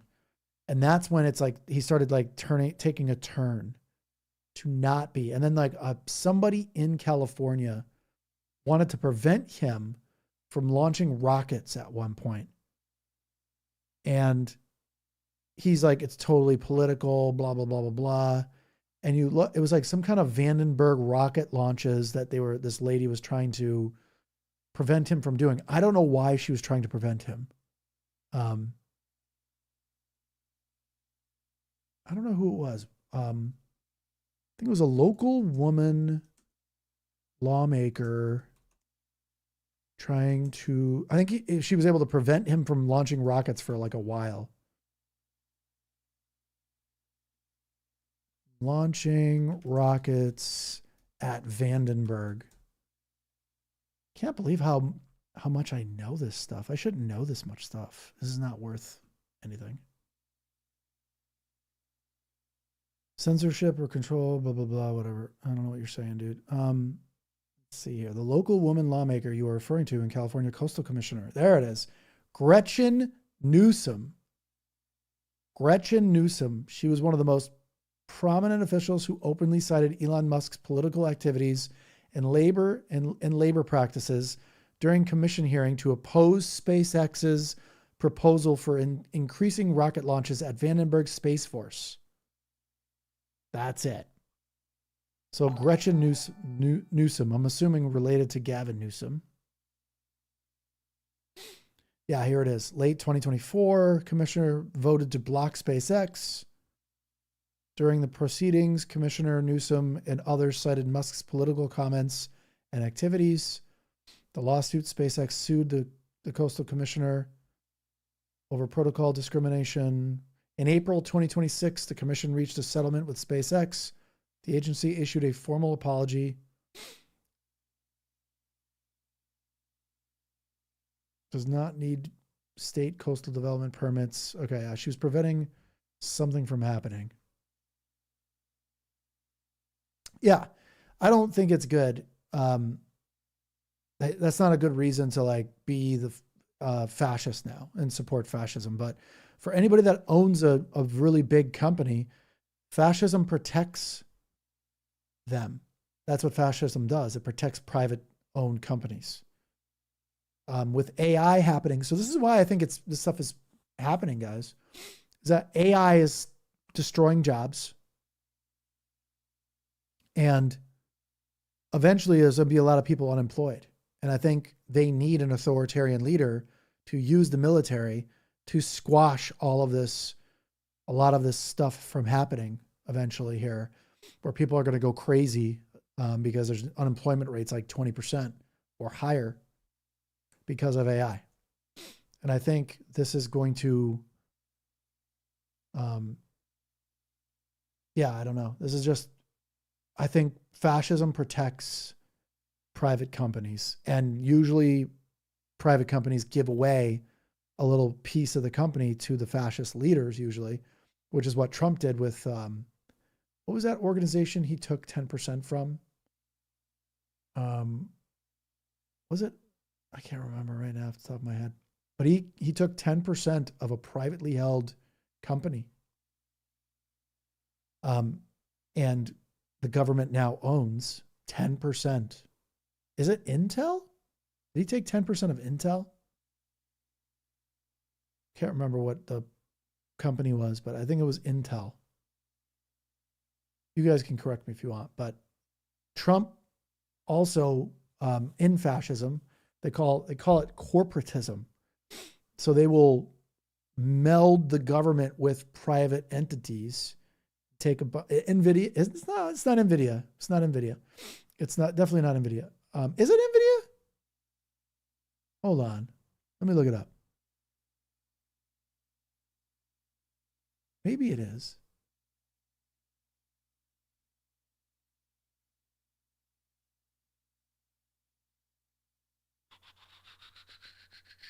Was it 10% of NVIDIA? Did he get it? President wants 10% of, is it NVIDIA? I don't think it was. Oh, 15. Okay, President Trump has not requested 10% of NVIDIA. Okay. What was the company?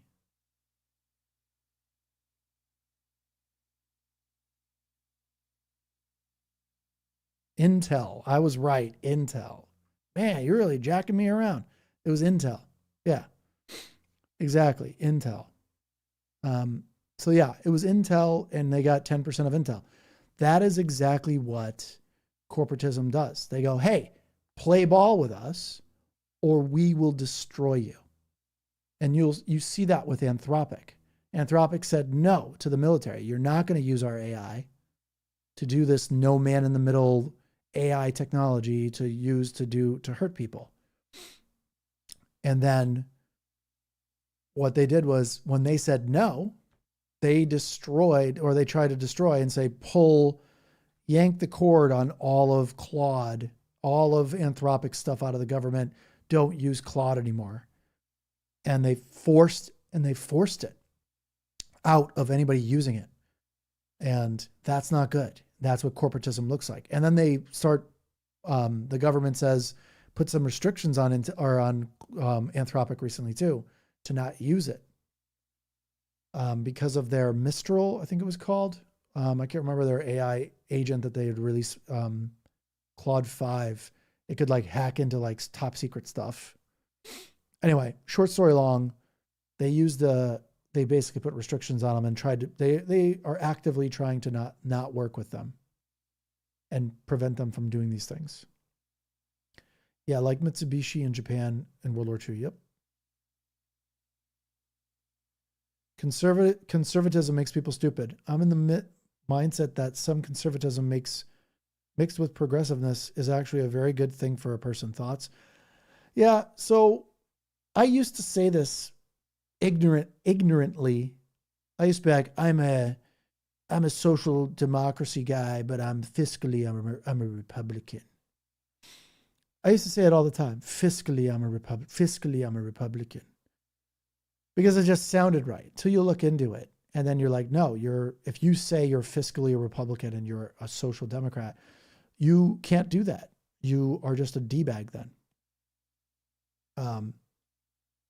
That means you're a selfish person who doesn't want to pay into the system that eventually helps you too.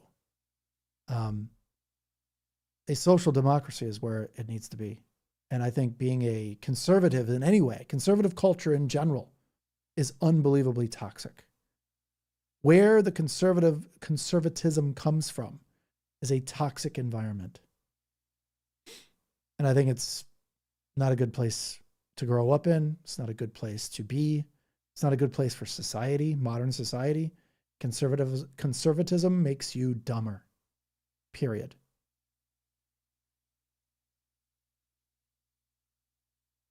Yeah, fiscally being a Republican means adding $8 trillion to the deficit. Exactly. And then like giving tax cut to ultra wealthy people. How do you, let's pretend you have $1 million in the bank. Let's pretend you have $10 million in the bank. Let's pretend you have 10 million. So you're a 10 millionaire. Big whoop, dude. You are not part of the Epstein class. You are small potatoes. So giving, what are you going to do with the tax cut? If you have $100 million in the bank, even, you have $100 million in the bank and you get a tax cut. What are you really going to do with that extra money that your tax cut just gave you? Like, what are you actually going to do with it? Like, go buy a boat, go buy another home to increase your wealth. Zero sum black and white thinking is really bad for living in a society where you give nothing back to that society. No society has ever been a good society where you don't do anything or give anything back or try to help that society. If you're a money hoarder and never help anybody else, it's useless. Like, what's the point of having all that money if you can't like pay it forward? I don't understand. Like, I try to help people like all the time. If someone ever helped me, which they have in my life, I have been unbelievably grateful for the luck I've gotten, because there's been a lot of luck where I've been helped by people.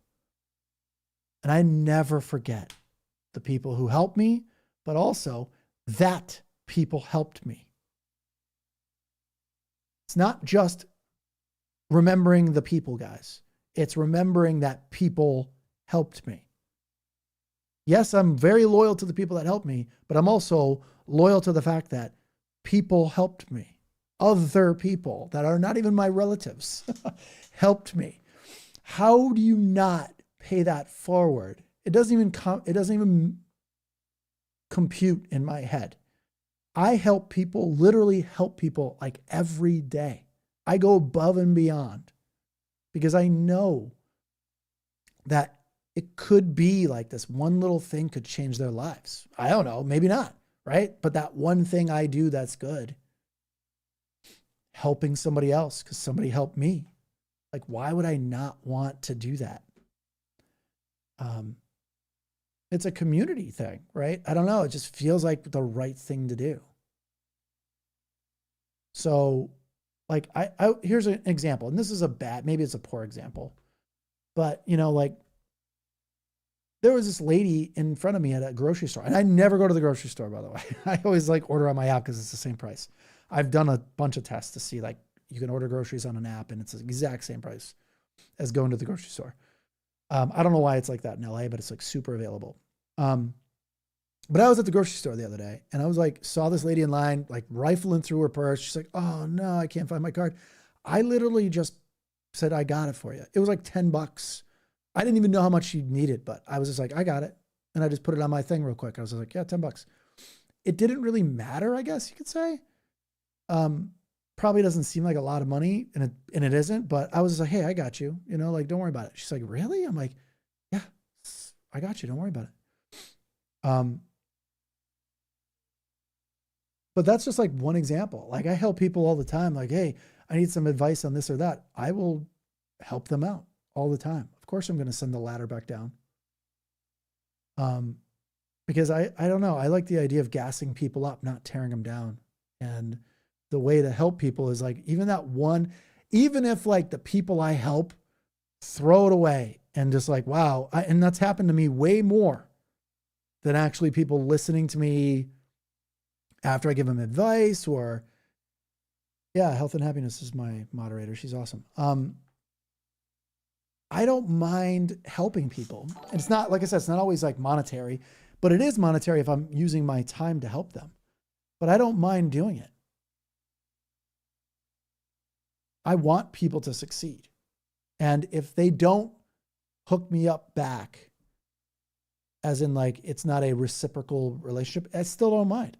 I'll still help, right? I'm not looking to help people so that they feel like they need to help me back. I help people because it makes me feel good to know that I am going to pay this forward. And if they take advantage of it in a good way, that will help them. If they don't, and they forget about it tomorrow, hey, you had the opportunity to, so.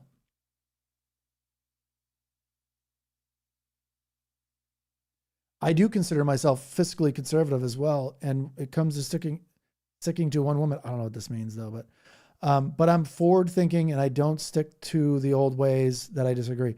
Okay, cool. Fiscally Republican just means you're selfish though, bro. Just an FYI. I know you think it probably means something different, but it doesn't. Fiscally Republican means you don't want to pay taxes. You don't want to do any of this stuff. You don't want a social democracy. You're mostly for yourself. You're mostly for you and yours.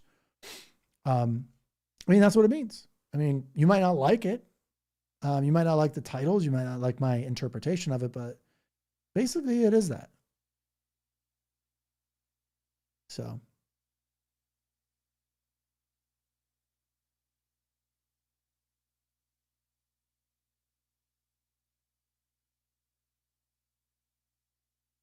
Yeah, getting drunk on power is bad. I can't imagine being drunk on power. I don't really like power. Um, I like smart ideas. Power is not appealing to me. I don't know why. I've never found it interesting. Unless you can use it to get things done.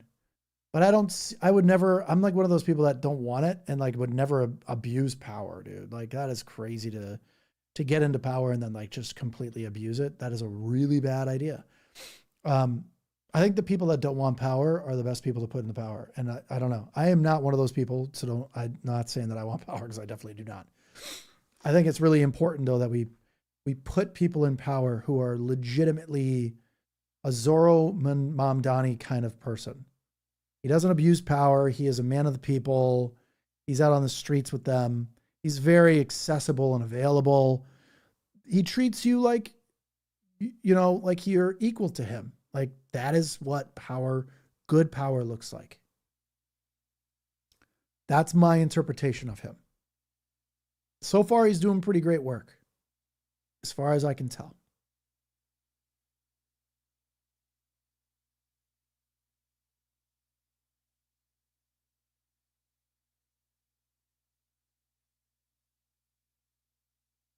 Yeah, every government that's set up has always been there's always a cronyism. It's not just the United States. There's always like a cronyism there was even cronyism in like horrible communist Russia, right? I hate communism just as much as I hate fascism. Both of those things don't work. They're awful. Communism is a utopian idea that doesn't work if you have to force it. Now, a democratic social democracy does work, and it's a blend of, again, social programs funded by a government that taxes super wealthy people more to pay for those socially given things. I don't know why anybody would be against that. Like all you have to do is like look it up for like 1 second. How in the world would you not want socialized healthcare and all the things that go along with living in a society where people can afford to do and be consumers? I don't know. Like I said, I think I told you guys earlier, it feels like it's a very AI focused. We're going to force this because AI's coming.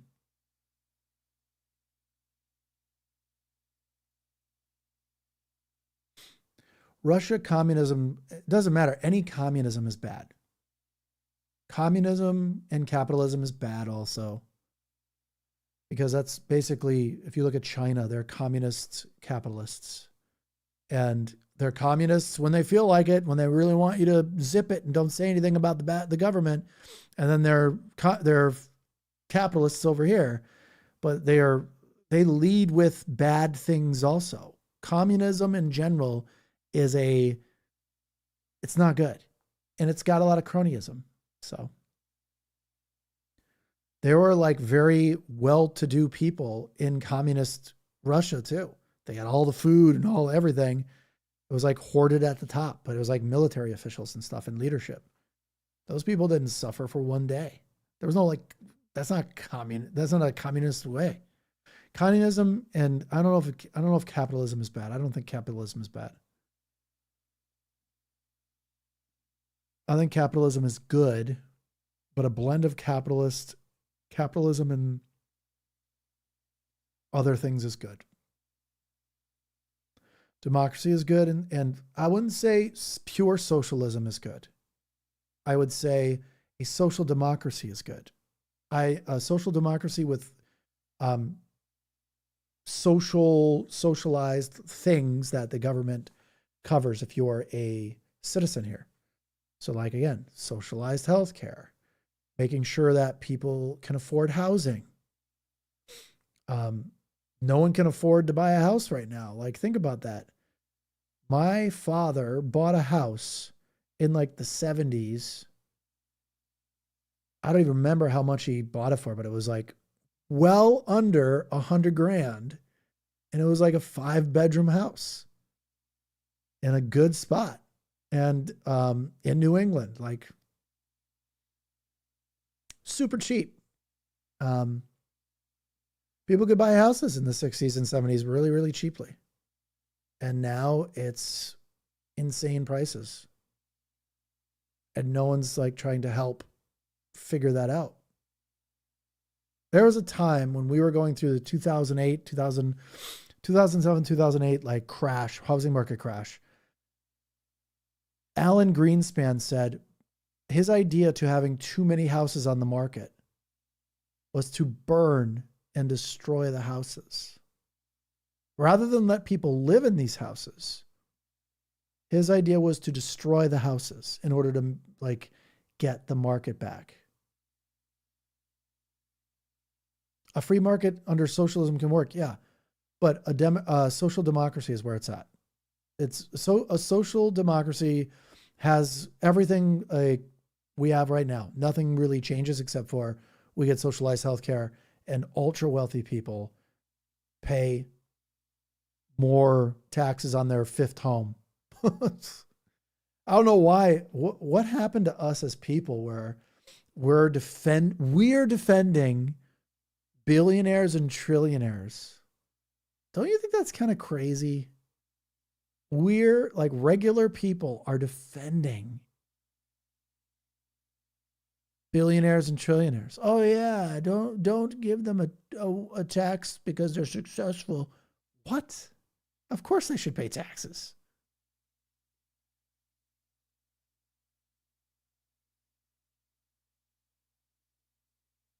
Now, there are some millionaires slash billionaires slash, I guess there's a trillionaire now, but well, let's not talk about him. But there's billionaires that are probably civic-minded people. I don't know off the top of my head any of these, but I don't know all billionaires, right? So there might be some out there that are good people, that are giving a lot, that are trying to help people. There should be special dispensation for like people who are like actually really helping people, but you have to like prove that you're helping people, not just like, yeah, I volunteered at a food bank once. Like that doesn't count. Housing should be top priority. Yeah, it definitely should be. We should not allow third-party private companies to buy all the private housing up and then rent it back to people. That's what's basically happening right now. All these houses are going away and you can only pay rent. And then that's how if they buy all the houses in a community, they get to decide. You can't buy a house in that community anymore. And then they get to decide what to charge for rent. So now they control the entire housing market. You should not be able to do that. That's a monopoly.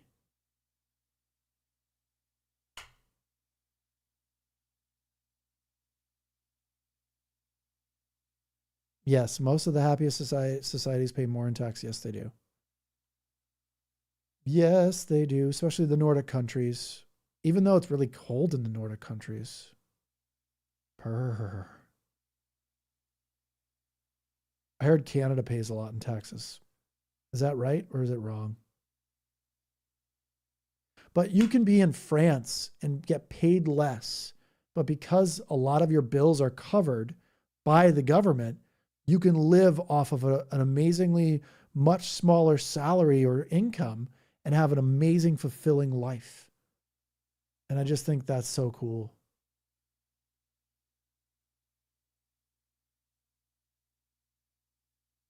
The Democrats' motto, tax, tax, tax. No, it's not. Aaron, whatever your name is, last name, it's not, dude. And you need to get over.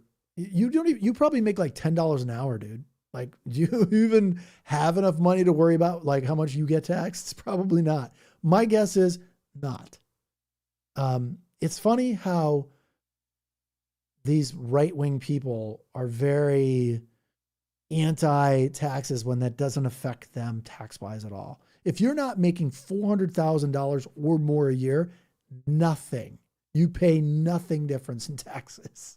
I almost guarantee you that person, I can't guarantee it, but almost guarantee it, that person doesn't make $400,000 a year or more.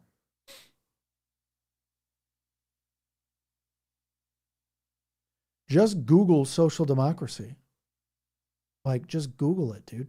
Like, just look it up. Go to Google, type in, tell me the benefits of a social democracy. It'll just tell you all the amazing benefits of living in a social democracy.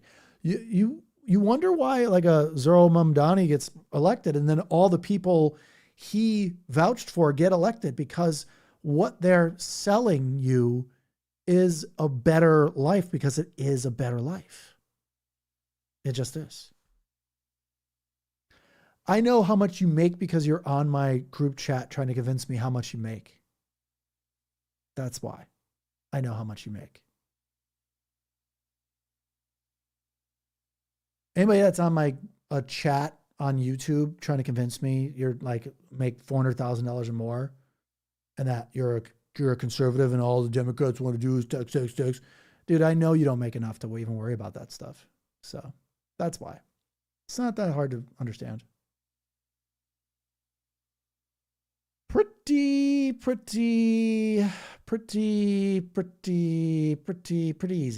Pretty easy.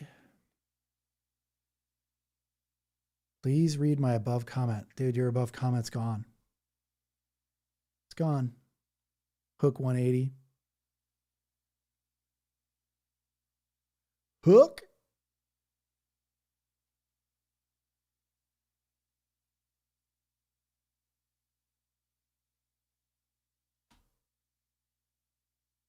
You know what I've noticed? There's not really that many Facebookers Facebooking with me today.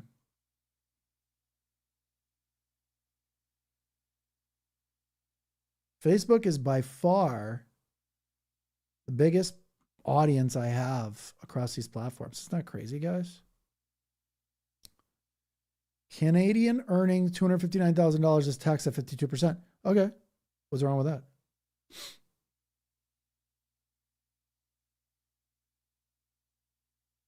How much does a Canadian making $258,000 get taxed? I'm assuming you did it just so it was like the right exact amount so that they just get over the tax line of like, well, it's a lot of taxes. Maybe that might not be a good tax rate for them. I don't really know. 52%. I'm sure there's a way to like write some of that off. So I don't really know. 52. So let's take a look at Canada stuff real quick. I'm going to see like how much you were trying to skew that for me. We're going to call you out in real time. Maybe you're right, right?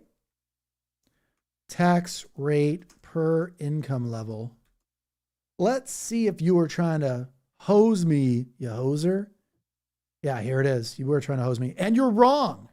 And you're wrong, Hook 180. You are wrong about the tax rate. I'm literally looking at the tax rate. And it's 33%. 33% of someone making $258,000 or more. There is no tax rate that says you have to pay at 259. See, you were trying to sneak it in there. I knew you were trying to do that. That's why you said the exact number. 259. That's why you went to 259. So if someone makes $258,000 a year, you get taxed 29%. If you get over $258,000 and $482, $258,000. Basically, if you go to $258,482, you get 33% tax rate. So where'd you get that 52%, dude? I'm literally looking at the Canadian, I'm looking at it right here on Canada.ca, the tax rate. So you're wrong.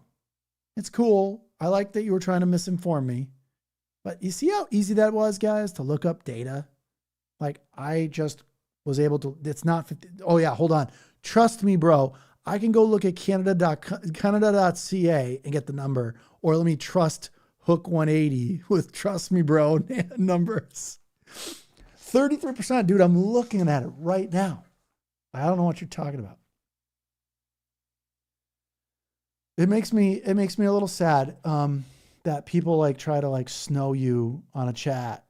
And Hook 180, you've always said like controversial stuff. I don't forget. So don't try. You can't really trick me very easily. Because I remember some crazy shit you've said in the past. And I was like, are you a right winger, dude? Like some of the shit you've said really irked me. And I'm like, I don't forget that. I had a feeling you were blowing smoke. And here it is, 33%. Anyway, short story long, you lied. It's cool. I love Google. It's so easy to use. Yeah, boomers gonna boom. Boomers boom right out. They see this meme and they're like, hey, it already agrees with me, this thing. What I'm reading it already says what I believe. So I'm just gonna use this as the truth. That is not how the internet works. You can't just make shit up or just go with the facts that you think. There's no like alternative facts, dude. There is no higher tax bracket at 52%. The Knight Gardner Forever. It's 33% is the highest tax rate, it says right here. So anything over $258,482.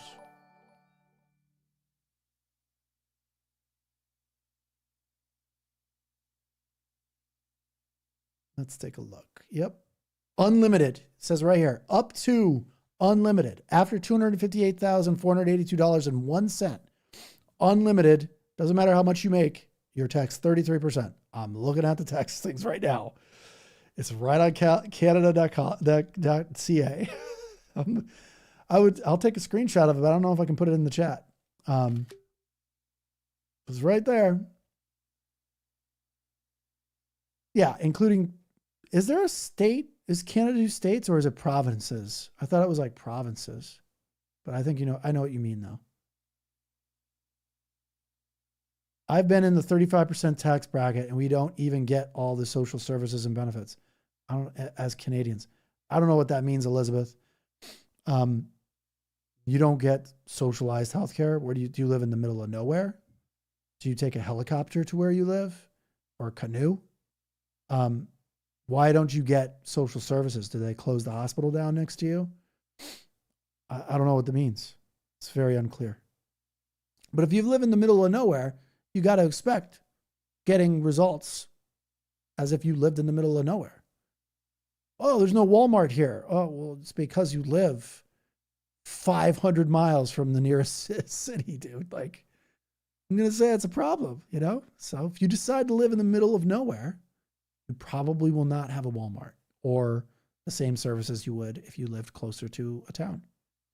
Hey, Lucas, from Canada, our tax may be high, but we have good free healthcare. Yes, that's what I'm talking about. That's what I'm talking about. In the United States, healthcare is so bad. People, I have gotten so many luckily during the time I got very large medical bills in my life, I was employed and making obviously good money, but most people would not have been able to pay a lot of the bills that I got before. And I was like, holy cow. Just going to the emergency room. If you have insurance, and I had insurance, I saw the bills. I've never really looked at the raw bill that goes to what the facility is charging. And I remember I went to the ER once and the hospital charged just to get a CT. It was a CT scan. That's all I got.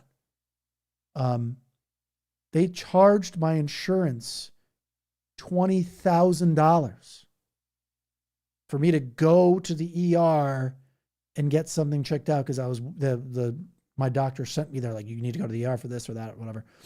And they charged my insurance 20 grand. I was like, what? And I remember calling the hospital. I was like, hey, what are you doing?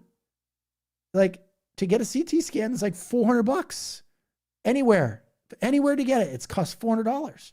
Oh, well, we get to charge a special dispensation as being in a hospital or an ER. We get to charge like 20 grand. It's like, what do you mean you get to charge 20 grand for like a $400 thing? Oh, well, so I could have gone down the street at this like radial scanning place for $300 or $400, got the scan there and found out if anything was wrong and gone back to my doctor. And you guys charged my insurance $20,000. And I was like, oh my God. And then they overbilled me just so my out of pocket was big also, because I had good insurance. Covered like 90, it was a PPO covering 90%. They made sure to charge so much that my out of pocket was huge too. And I was like, yo, why is my bill like 2 G's?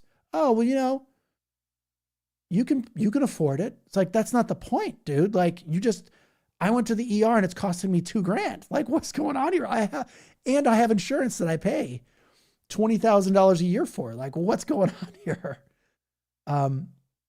Yeah, dude, that is not normal. It's not okay. And hospitals should be fined and dealt with too, because they're over gouging people. Awful, awful user experience.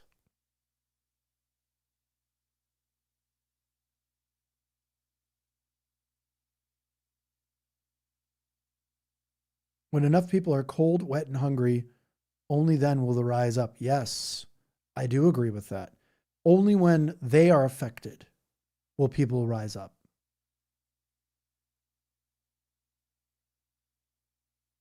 The top 3 things in the United States to fix right now.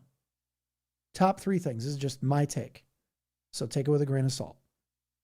Top 3 things is everybody gets healthcare, period. I don't care what you say.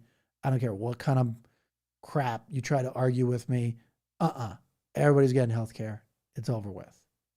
It's just like, it's just not even an option anymore. Everybody gets healthcare. Buzz off. If we have to cut our military budget by like 10%, we're cutting our military budget so we can pay for it. I don't care what anybody says. It's just the right thing to do. And another thing is housing. I would make sure to make it so that corporations could not buy housing. Investment firms could not buy housing. And I would break up, if they start owning too much of it, I would break them up and force them to sell the housing. It's a monopoly and it's got to be dealt with. And to make sure that people actually have places to live. It's a very, very important thing to get right. So socialized healthcare would be the number one thing. And I've been a capitalist my whole life, guys. So this isn't like I'm against capitalism. I'm just against people. I'm against not letting people be homeless is another thing I would really want to conquer. I think people being homeless is like a cyclical thing that just doesn't allow them to ever recover from it. And I think it's a really important piece that you guys might not think it's that big of a deal or doesn't affect you right now, but there's so many people that are on the brink of that don't have close families, that don't have a lot of stuff going on in them. And they're like one bad step away, one small step away from also being homeless, one medical bill away from being homeless, there's a whole bunch of stuff going on where I just worry about people in general, where I've seen in my lifetime where people have been given like second chances and like a place to live, to get on their feet, stuff like that. And they've turned their lives around. And if given the opportunity, I think most people would turn their life around if they had a place to live, they had a home base. Like home base is so important. And when you don't have that, how could you ever recover? I don't know if I'm a great man, dude, but I'm just being this is who I am. So might not be great. A lot of people might not like jive with my message. Some people do, but those are the top three things I would fix right away. Making sure everybody, the housing market was backed like it needs to be squashed. Everybody has universal health care. I cannot believe that's even a question right now. Yes, we do have to understand also, though, how many people in the United States work in the healthcare space.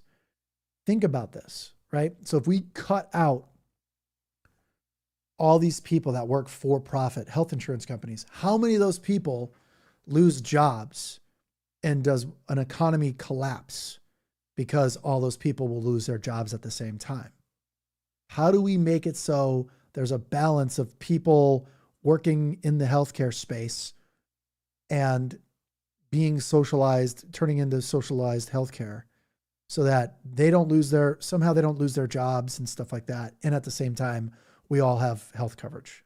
If you're a US citizen, you have health coverage.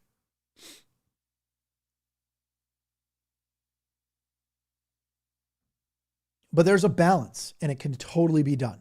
And if it takes executive orders, whatever it takes, that is something I fix right away. I'm obviously never going to be president.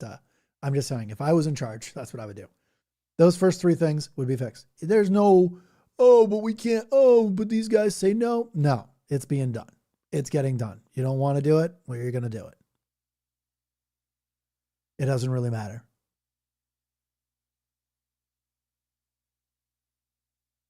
Socialized medicine is done in our military and it works. Yeah, well, socialized medicine is also done when you retire and it works, right? Medicare, Medicaid, all those things work. Like, what are we doing? We would save so much money. I saw the numbers. I don't know the numbers off the top of my head anymore, though. So I'm just going to speak in a vague manner. But I know after looking at the statistics that socialized healthcare actually saves a ton of money long term. And if we're thinking short term, then what are we doing? We should never be thinking short term. We should never be thinking what's good for me right at this moment. What's good for all of us 5 years from now? Will we be healthier 5-10 years from now? Of course we will. Socialized healthcare. Yeah, it works in Denmark. Yep. It works in all the Western Europe is mainly socialized healthcare. Isn't it? I'm pretty sure it is. Germany. Let's do the things here. Let's do the countries.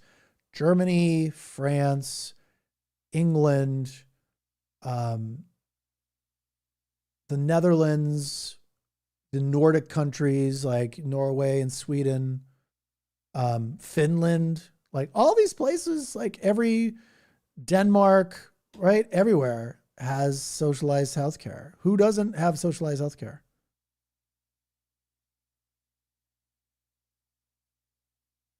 Yeah, if we're broke and sick, you can't fight against the ultra wealthy. Exactly. Why does it have to be a war like that, though? I don't understand why we wouldn't want. I just don't get it. I was saved by Obamacare. See? Yes, I agree with that. Yeah, maggots want to destroy Medicare, Medicaid. Yeah. They don't understand what they're destroying. They think it's like a team sport, like they're watching. I think Switzerland uses mostly private, but I think they're required to cover everybody. That's awesome. I've been on the border of Switzerland before. I could see Switzerland, but I've never been to Switzerland. But it's supposed to be a really pretty place. Must be cool. We need to have an FDR style rebuilding program. 100%.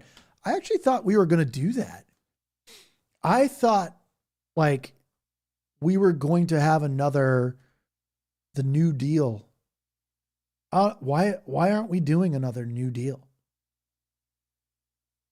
It's such an easy win to pull off.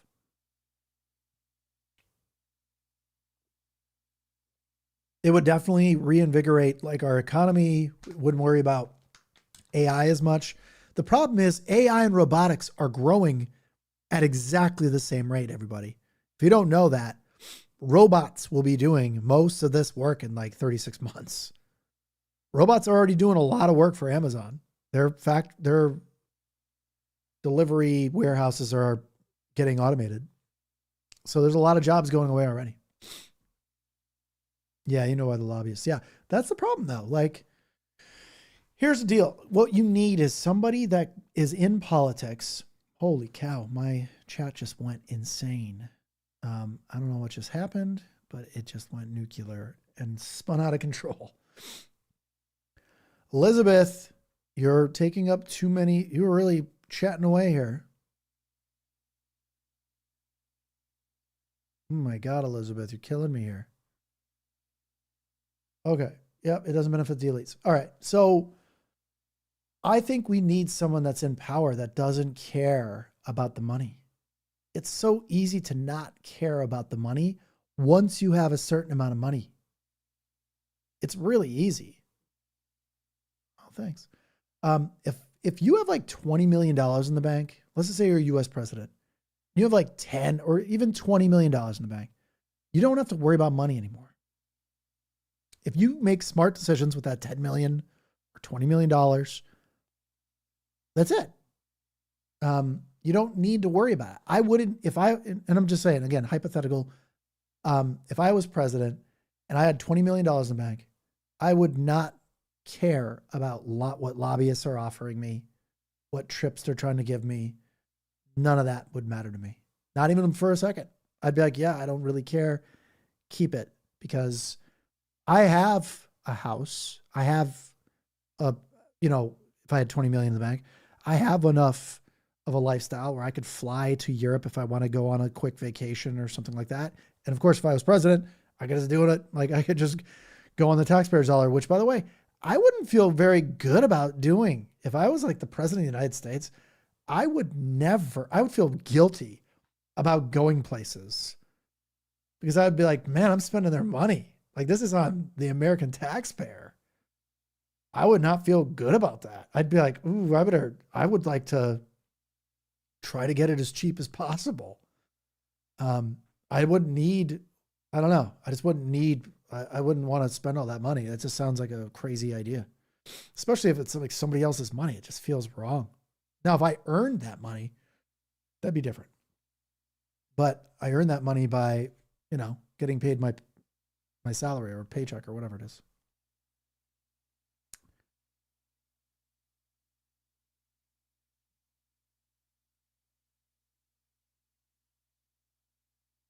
Anyway, enough of my rant.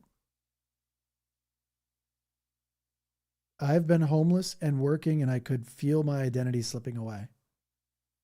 Housing should not be a luxury. I agree. I totally agree with that, by the way. 100%. That saves people's lives. There's sometimes when you're in a really bad spot in life and you can't, there's just certain times where, you should have a home base.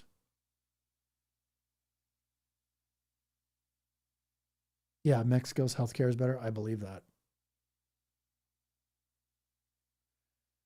I would love to have, if I had $20 million in the bank, BaitCo 2, whatever you're saying, I would never take money from lobbyists or anything like that. There's just a certain dollar amount you don't need to do that with. I don't need $100 million. 20 million's enough. And guess what? After I hit that number, that's it. I'm just going to do what's right. I'm going to do what's right from the get-go. But it would be a lot easier if you were already like really wealthy and you don't have to worry about that. So.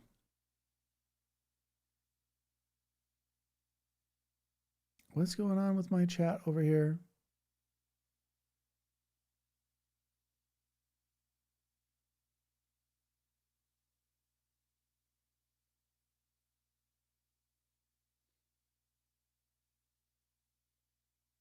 As a senior, housing and healthcare are financially a struggle. Yeah, I believe that. It should not be a struggle for you. You shouldn't even. The reason why a lot of folks live to an older age in life in general is the stress of life, of having to worry about things like healthcare and where you live and your next bill doesn't exist. So a lot of my family members didn't have to worry about healthcare issues, didn't have to worry about housing issues ever into their 90s. They didn't even think about it, which allowed them to live into their 90s. They never had to worry about that stuff. And when you don't have to worry about that stuff, you have less stress on your body, less stress of life. You just have to live your life. And I think life was a lot easier to live back then. And they had very supportive parents, and they had very supportive families. And I think nowadays, I don't think the families are even close to the same, or not families, but in general, I think society has just drastically changed.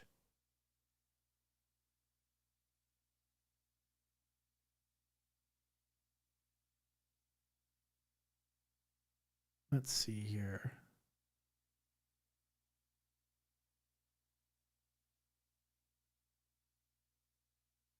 Love to Bud. What are you talking about?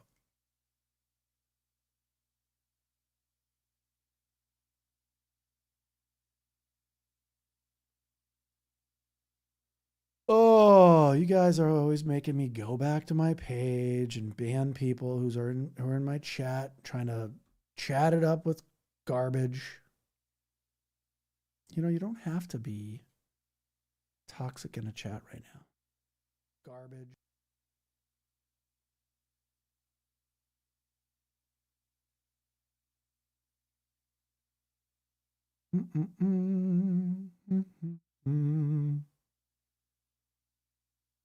Time out.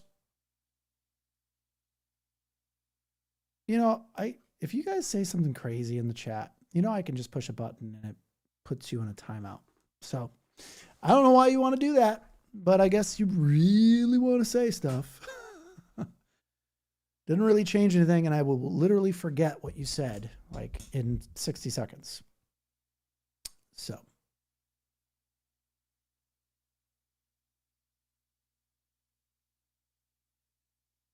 Do you guys know that if you stack 10 million, I don't know, that 220 pounds, the weight is about 220 pounds. Oh, interesting. Cool. Eisenhower warned about the industrial complex in the 50s. Yep, I remember. I know exactly what you're talking about. You're totally right. Roy Williams. Thank you, Lucas. You're totally welcome. Why do conservatives call those who disagree with them communists? Because, think about it. It's actually cancel culture. They're using words to delegitimize everything you just said so they don't have to answer anything that you just said. It's a form of cancel culture. So it's really easy to not have to argue with like facts, science, and logic when you just say communist or you have TDS. Like these are cancel culture language words. They're made to devalue everything you just said. You could have like an amazing dissertation and say, here you go, here's my dissertation. And it'll be like, fake news. And it's gone. And it doesn't matter anymore. And you're just like, oh, well, that sucks.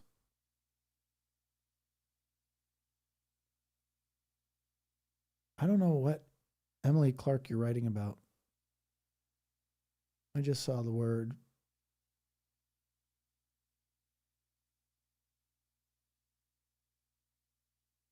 Oh my God, you guys are getting crazy in the chat.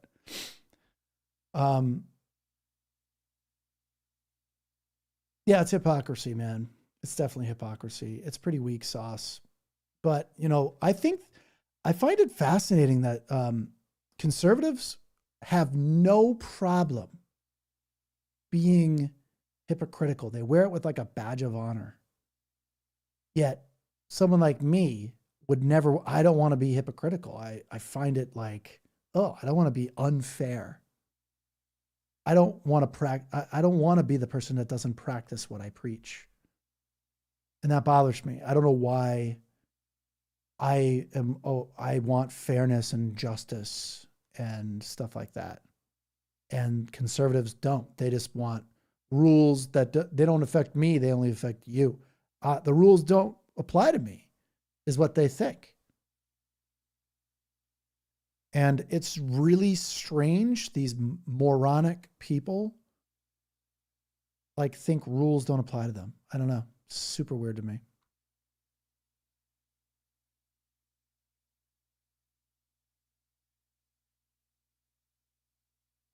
What is going on in my chat over here?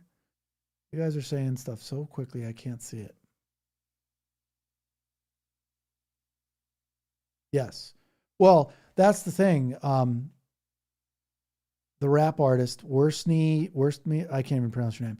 But that's the thing about it, is that they always project everything they say to you, they're guilty of.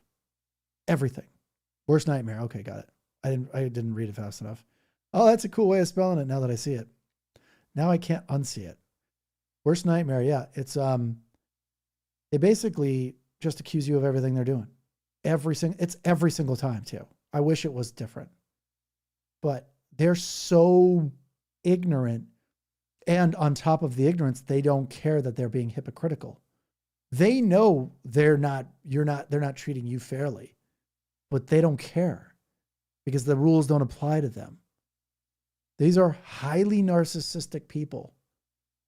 They have very high narcissistic traits.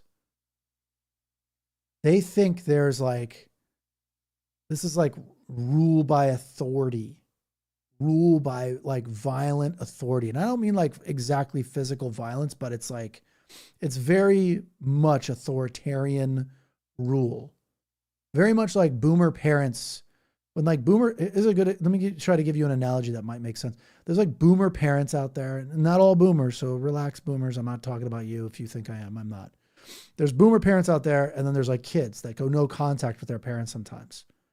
And because boomer parents are highly these highly narcissistic boomer parents, again, not all boomer parents, some of them are highly narcissistic people.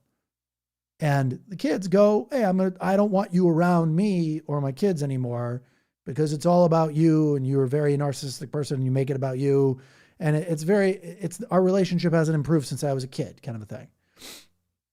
And the kid leaves and goes, hey, I don't want to talk to you for a while until you get better and get help or get therapy because you're a very narcissistic person. This person will always they'll never try to change. Most of them will never change. And then they'll pretend to be the victim and say, hey, oh, it's because of them. They're jerks. They're the ones. They are so mean. My daughter or my son is so mean to me. So like, no matter what, there's no way for the kids to ever win because the rules are, I am the parent. Therefore I deserve.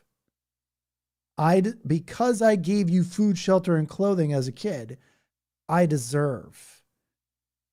And they don't understand that the bare minimum, like the basics of life, you should not get a trophy for keeping your kids alive.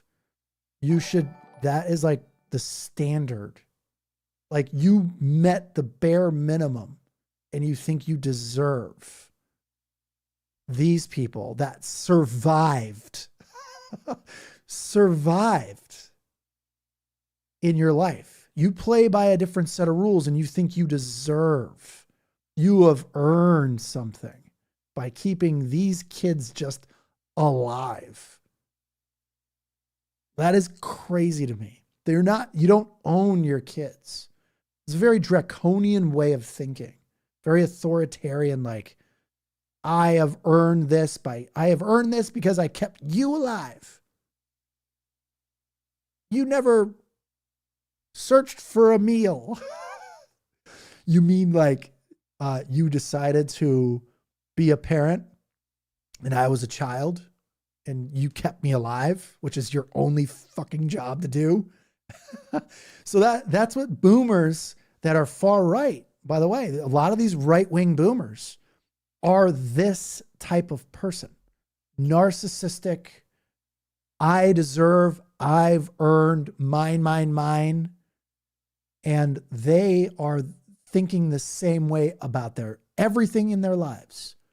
My money, my house, I've earned it. It's mine. No, I'm not giving any of it to you. But I want you to not do that. I want you to be available and all that other stuff. So these guys want to be selfish and they want you to comply. And Trump is a way of forcing you to comply. They see themselves in Trump because they are Trump. Trump is a very narcissistic person. These are very narcissistic people. They can still be your parents, but they're very narcissistic. And the word narcissism has been so overused in society, in pop psychology. The person doesn't agree with me, or the person's mean, they're a narcissist. No, it's not that because someone disagrees with you, they're a narcissistic person. No, it's not. Narcissism means some really bad stuff, guys. Like, it's really bad to have high narcissistic traits. Thanks, Majute Canada. Lucas, brilliant guy. I appreciate that. It's really nice of you. So these people want you to play by certain rules that they don't want to play by. So that's who you're dealing with. They have no problem because they have earned it. They think they've earned it. They deserve to be here, but you're not working hard enough. They played by a different set of rules, but you can't play by those rules because that's not fair now to them. They've earned it by keeping you alive. Just the basic. You're alive. Those are the people that support Trump.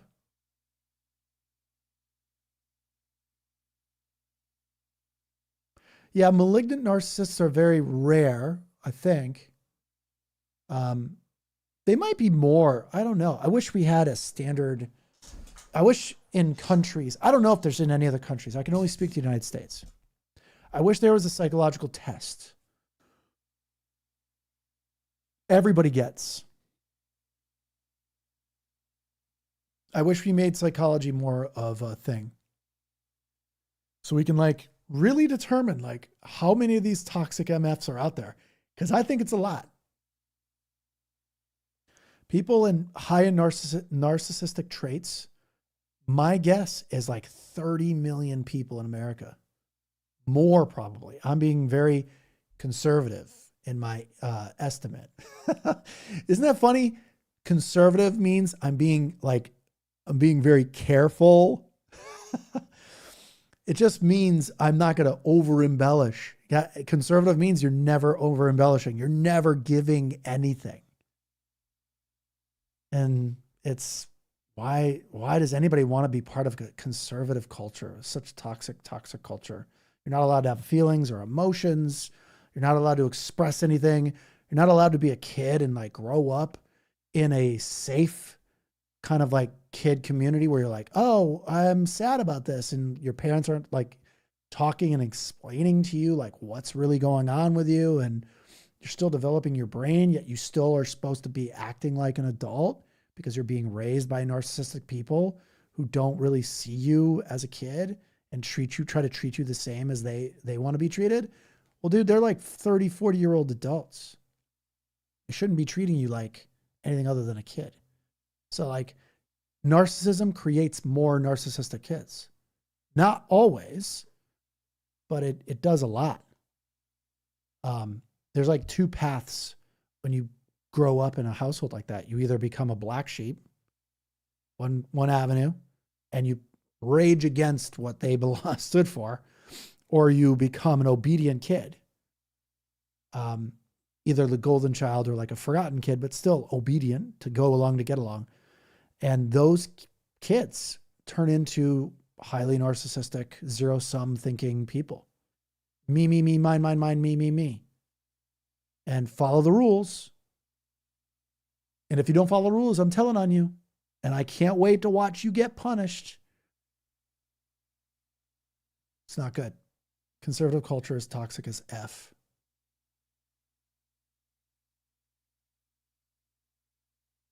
I was expected to be an adult as a kid. Exactly, dude. I was also expected to act my age. Okay, well, act my age. I'm 8. Let me just show you what 8 looks like. Yeah, it's interesting. I am Gen X. I had no curfew by the time I was 11 years old. Zero curfew. I could do whatever I wanted. There's a good and a bad thing. When you have no curfew at 11 years old, you're like, oh, cool, I can do whatever I want. But like nobody cares like what you're doing. Like that's not good. You should not have no curfew at 11 years old. People should care about you at 11 years old. So I appreciate that big rig driver. It's a funny name. I appreciate that. Yeah. Narcissism is not a survival instinct. It's a choice. Well, here's the thing. It is a survival instinct. Narcissism is a very much a survival instinct to survive a home of a narcissistic person, abuse and trauma. And it doesn't have to be like physical abuse, guys. So I'm not like talking about like physical abuse. It could be very much psychological and mental abuse. Walking on eggshells, really bad. Gen X, what's up? Yeah, parenting was a tough gig in the 80s. There was like some type of parenting. I didn't even know this, but there's a form of parenting in the 80s and 90s that a lot of parents did. And it was like very authoritarian. Like I saw a video the other day that really mapped it out. There's this like lady who's like, it was very draconian type of punitive parenting. And it didn't work. Punitive parenting never works.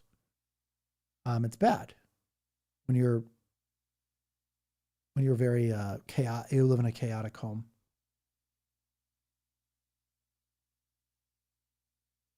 Yeah, 99% of narcissists refuse to heal. Yeah, well, they have no. You know what's interesting is that I can't relate to being a narcissistic person, or at least high narcissistic traded person, because they have no inner self-critic. And it's like so hard for me to understand not having an inner self-critic, not having an inner, like being able to self-reflect. I've been able to self-reflect since I was like 6. I remember self-reflecting still at this moment when I was 6. Going, oh, I heard what I said when I was 6. I hurt some girl's feelings and she started crying. I was like, oh, I think my words made her cry, and I felt like awful. And I was like, oh my God, why do I feel so bad about this? What did I like I talked to my mother about it at the time, and she was like, oh, did you say something mean or blah, blah, blah. I was like, yeah, I guess I did. I didn't really know, but I was learning like what's right and what's wrong when you're like 6 years old. So I know that I didn't want to feel that way ever again. Because I felt really bad about it.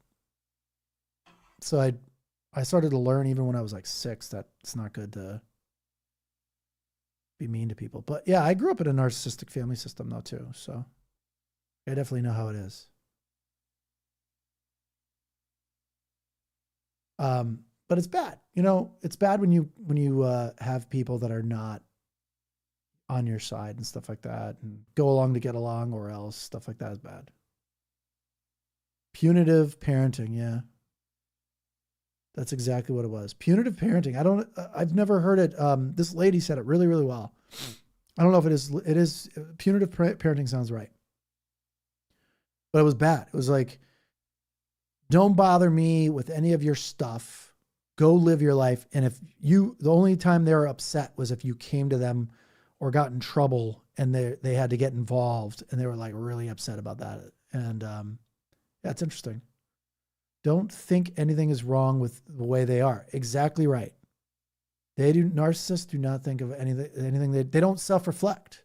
So like you can be like, hey, you're wrong, or hey, what you're doing is wrong. But because they don't go, oh, maybe what I'm doing is wrong, they skip that step.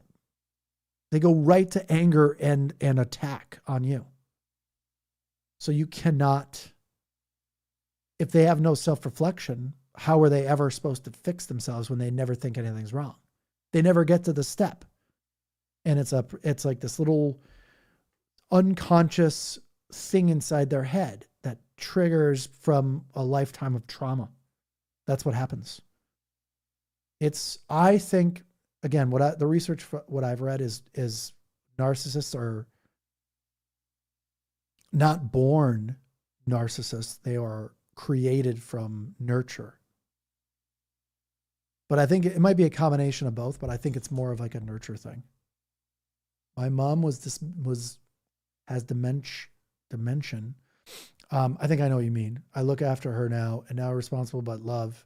That's how I was raised. Even with her dementia, if she hears the name Trump, her eyes roll and again, what's the bozo screwed up again? Oh, nice. Well, that's good. Even she knows that it's wrong. That's good. Yeah, I know I grew up with a very narcissistic father because every time I asked him about what he was, what he looked, my entire life, even when I was a kid, I would be like, aren't you like upset about something that you've ever done or you've been regretful? This is what I said to him. I remember this now really well. It was like 9 or 10. I'm like, didn't you ever regret doing something? And he's like, no, I've never regretted anything. But I'm like, I remember you doing some bad things though, Dad. What do you mean you don't regret anything? Just move on with life. Just move on, always going forward. And I'm like, that's really strange. I'm getting a message from my father that maybe I'm broken because I regret things at like 9 or 10 for doing certain things. I didn't understand. I thought something was wrong with me for actually having an inner, like being able to reflect on my behavior.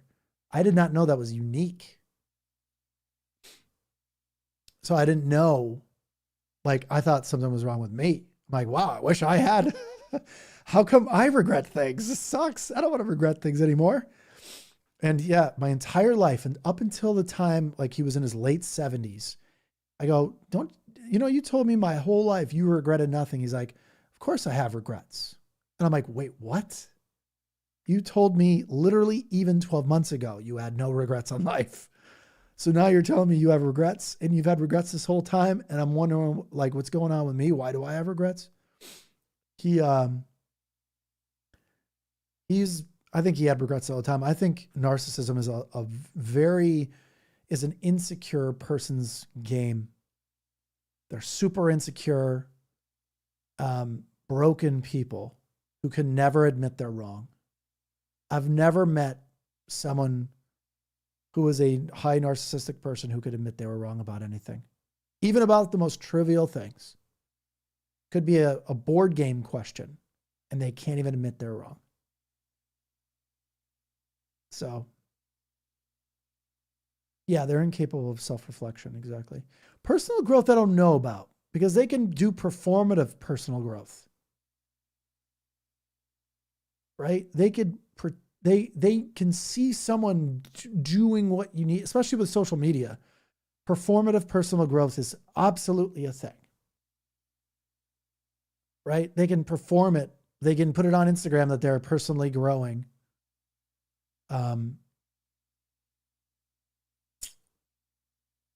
But they can't really grow, but they can perform what personal growth looks like. They hate to lose. Yeah, the thing is like, I don't like losing either, but I also don't mind losing also, right? Like I don't mind, it's not important to win everything. When you get to be an adult, like you start to realize, my dad actually had good advice for me along the way. I've always been like a really fast and agile person. We would play tag and I would never get caught in tag. So like kids stopped wanting to play tag with me because they would never be able to catch me. My father told me, I go, Dad, look at me. Isn't that great? No one can ever catch me. He's like, yeah, but think about it this way. Why do you think no one wants to play tag with you? I was like, what do you mean? Yeah, it's weird. I think it's weird. These guys don't want to play tag. Well, it's because no one can ever catch you. So what's the point of playing tag with you when they never catch you? And I'm like, oh yeah, it's a good point. He's like, sometimes you should let them catch you just so they keep playing tag.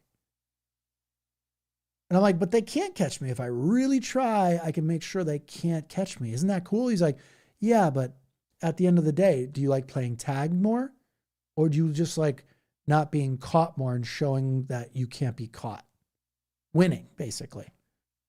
And I realized what he was saying was really wise. I was only like 11, but I got it really quickly. I was like, he's right. I gotta let people win sometimes.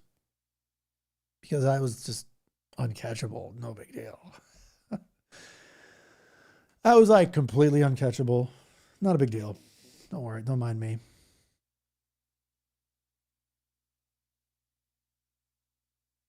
As if that was cool. I guess it was really cool when you're like 11.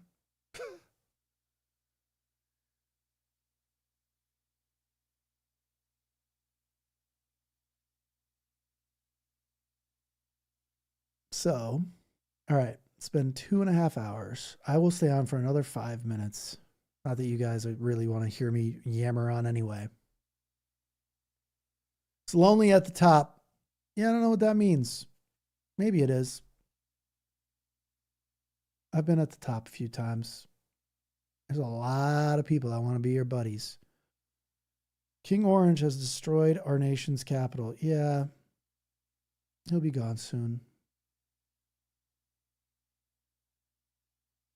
It's only got, what is it, maximum 2.5 years left? Maximum. So.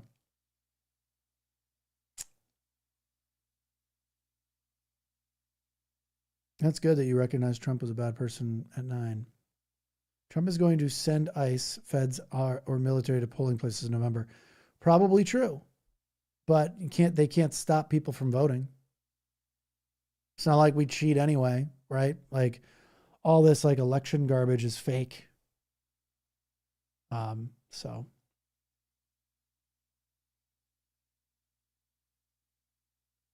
yeah, exactly.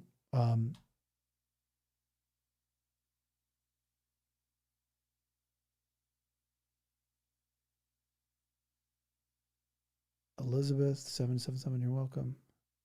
He wants to stress us out. Yeah, he's just trying to intimidate you.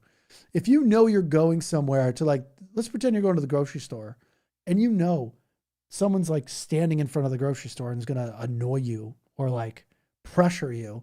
You'd be like, I'm not going to go to the grocery store today. Just wait until they're gone. Same thing, except for this is like literally one day.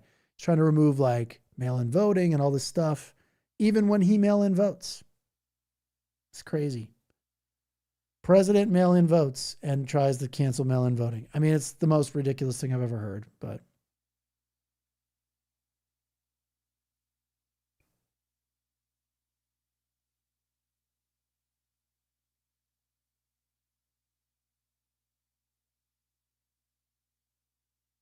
yeah, Trump is a grammar school bully. And that's why all these narcissistic people in the middle of the country love him. Blue collar, peaked in high school, peaked in grammar school in some cases.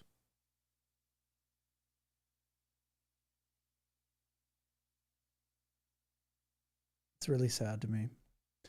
These people don't know any better. They're like 12, 13-year-olds mentally, 13-year-olds, 12-year-olds, driving big trucks around, acting like that's cool. Anybody thinks that's cool. None of that's cool, but they think it is because they have no sense of humor. They don't know what's funny. They say things that a 12-year-old kind of like humor would say. Like, just like that locker room talk garbage where they caught Trump saying horrible things that you don't say even as a kid. Like I wouldn't have said some of those things as a kid, even like the stuff that he said. Just these guys think it's cool. Like they come from backwoods, red state, small towns, 15, 20 years behind the times, talking to the same 4 people for 40 years, living in the same tiny little town, going on vacation is like driving 20 miles to a lake. And that's really crazy to them. you know, they've never traveled or done any of these things. Yeah, don't diss 12-year-olds. Yeah, no kidding. 12-year-olds have a lot more of that. A lot more common sense. Yeah, Brian, recommend as many MAGAs to my posts as you want. I love it. It's funny to hear them talk on my posts because I have an internal monologue, like how they sound when I read it. And it's really funny to me to hear them say, nuh-uh. They'll say something like that in a comment, and I'm like, what? Nuh-uh, jerk face. And it's like, really, dude? It's like what a 10-year-old would say. That's because these people are 10-year-olds. Mentally 10-year-olds. Which is why they are so quick to, I'll beat you up kind of like stuff. And it's like, dude, you're like 5'5". I am literally a foot taller than you. You're not beating anything up.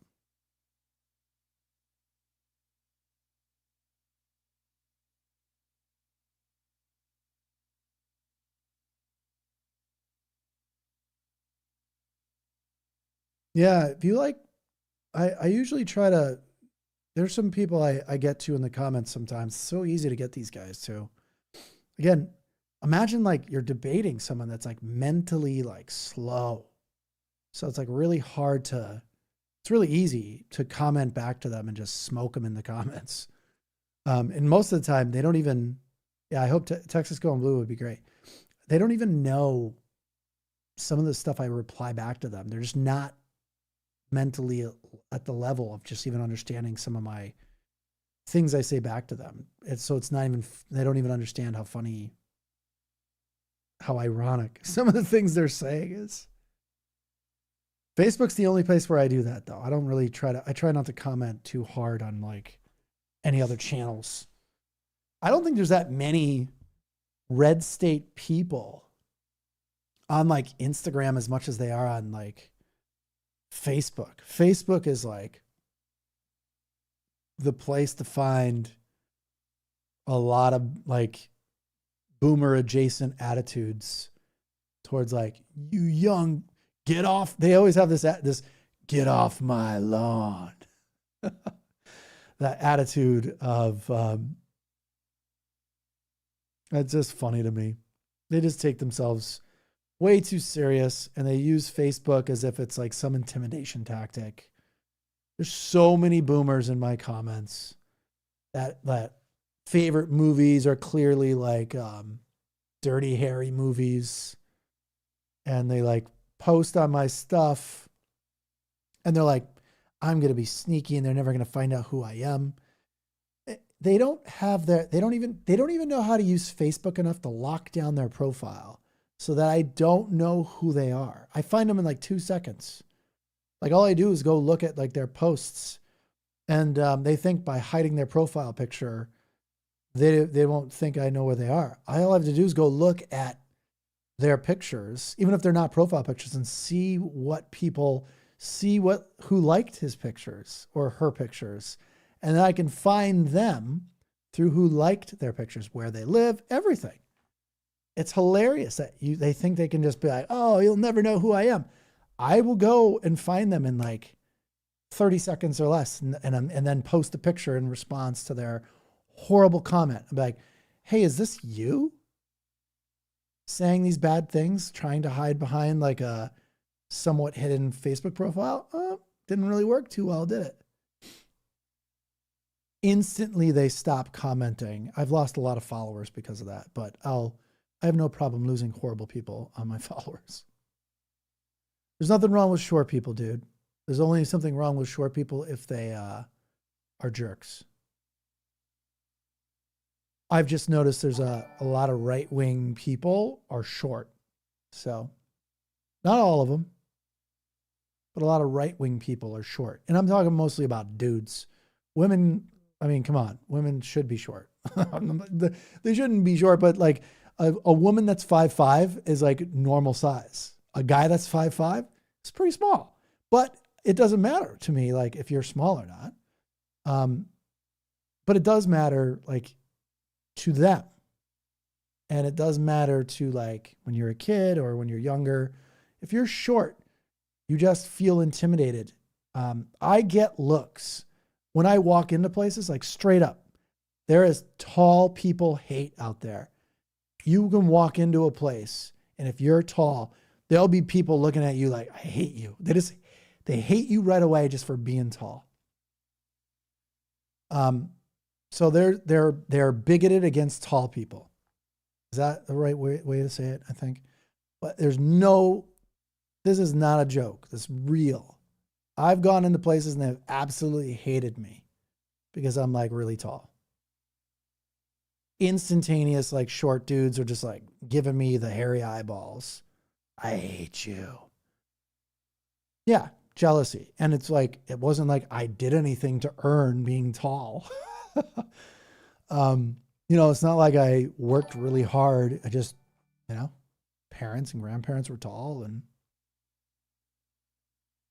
they just hate you.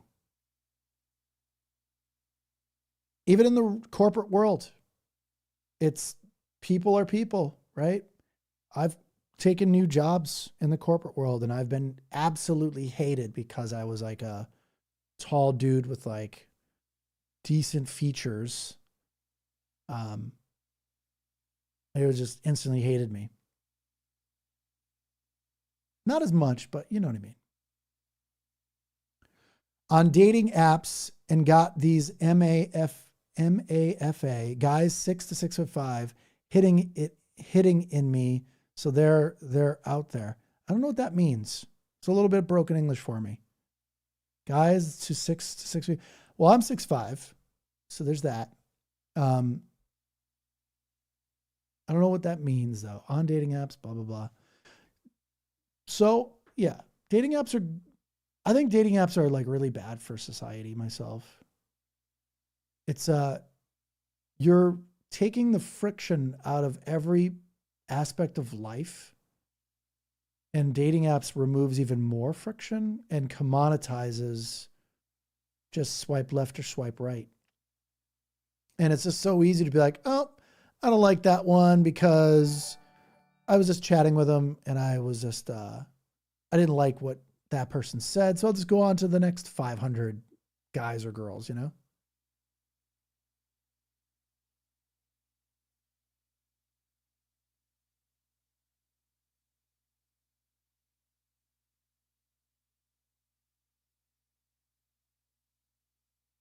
Mm-mm. Let's see.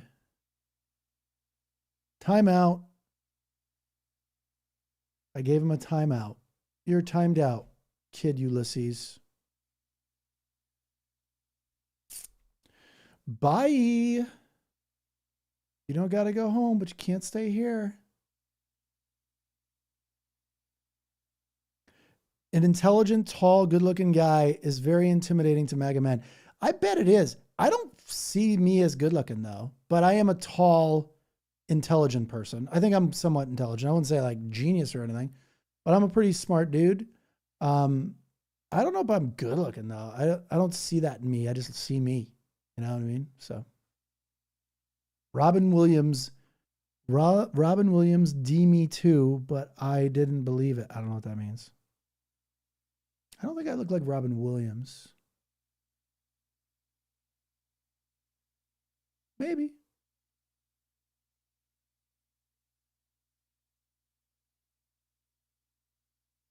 You think, Tammy? Thanks very much. I appreciate that.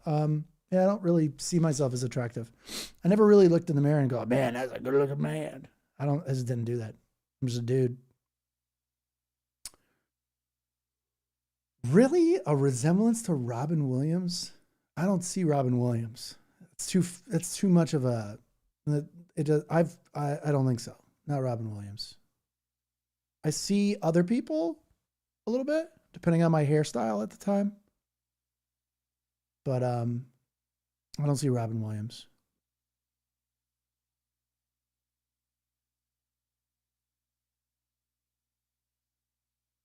You are hotter, but it doesn't matter much. Okay, thanks. Who do you guys think I heard David Duchovny, which by the way, I've never heard that comparison before ever in my life until I started making videos. And I think David Duchovny looks really old right now. So it makes me feel a little bad. But that's fine. David Duchovny probably did really well for himself in terms of he was in that Californication show. Wasn't he like a womanizer in that show? I'm not going to tell you my age, Texas Blue Gal. If I told you my age, then people could like do all sorts of creepy stuff on the internet with that. I don't mind. I wouldn't mind telling you my age. It doesn't bother me. It's just that, you know, sharing too much information on the internet is never a good idea.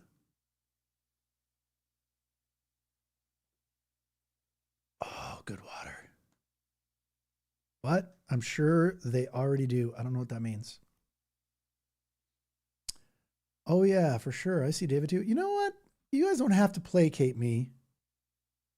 If I don't look like David Duchovny, totally cool. I just don't look like him. I'm okay with that.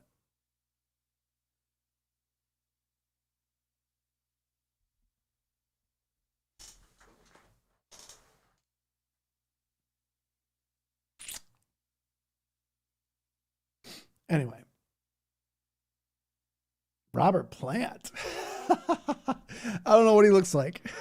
I don't know who Robert Plant. I mean, I know who Robert Plant is, obviously.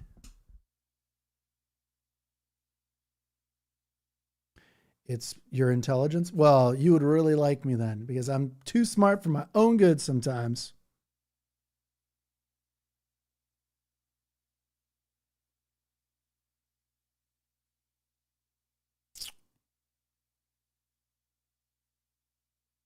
No, I'm not AI. Nope, not AI.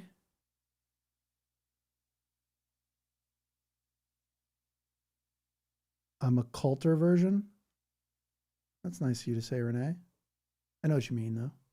Cuter version, I'm guessing. You'd probably think I'm like really boring, kind of a square when it comes to stuff, guys. I'm super square. Yeah, you were great on iHip. You know what? I actually don't think I was that great on iHip News. I could have been so much better. I need to practice being interviewed more. I used to be very good at being interviewed, but I've been too busy making videos to be talking as much as I used to. I used to talk on stages in front of like thousands of people weekly. And I don't really do that as much now, but I do like it. I would love to be on every large podcast. It would be great. I love being interviewed. I love interviewing people. I love that stuff. iHip, you're right. Welsh is amazing. I love her. I love the show. I love her co-host. All those guys are awesome. I love the entire. They have one of the best podcasts for sure. She got me like 2 years ago when she said stuff that I was thinking. I was like, I would say what she said. I love that. She basically just, and I was like, man, I want to be on her show. I would love to be on her show. And then like a year later, I'm on her show. I'm like, holy cow, that's so cool. Yeah, she was really kind to have me on the show. Like her show is a top 20 podcast. I don't know if you guys know that, but it's like top 20 in the world. That was really great. I was so honored, and I would be so honored to be back on it again. Like she definitely has her stuff buttoned up. Like great show.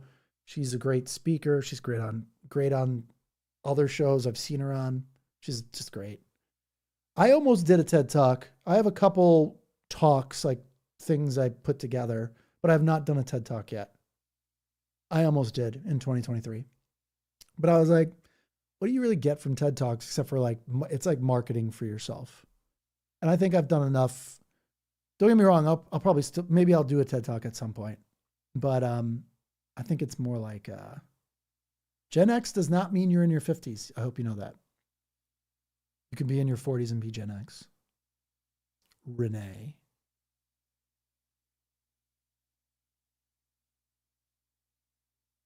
Real cool, Renee.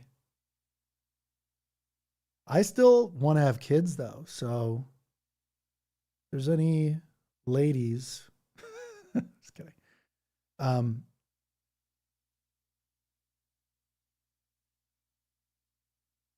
you have the same gravitas as Mindhunter. Oh my God. I love that show. That was such a good show. I cannot believe there's no season 3 or 4 with Mindhunters. I was so, I can't believe it. That's one of the best shows out there. Um, I appreciate the comparison. Such a nice thing to say. I really like that. Yeah, I think I need to do a longer show. What do you guys think? You guys give me some feedback. I'm going to do a show that's like an hour or two. I'm thinking 2 hours. Start interviewing people, but also like just doing episodes of me talking for like 2 hours about stuff. I was thinking about doing a segmented show about that, but you guys can tell me if you're interested in that. You know a nice girl, Miss Kim. All right, hook me up.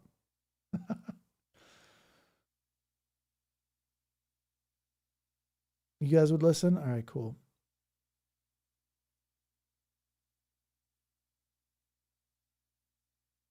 I don't care if she's tall. She needs to be 5'10" or shorter. My height, girls I've dated in my past are like 5'3" to 6 ish. I'm not a huge fan of like tall women. I don't know why. I mean, I obviously don't mind, but still not something I go seeking. So, okay, you're gonna get me to say bad things about people.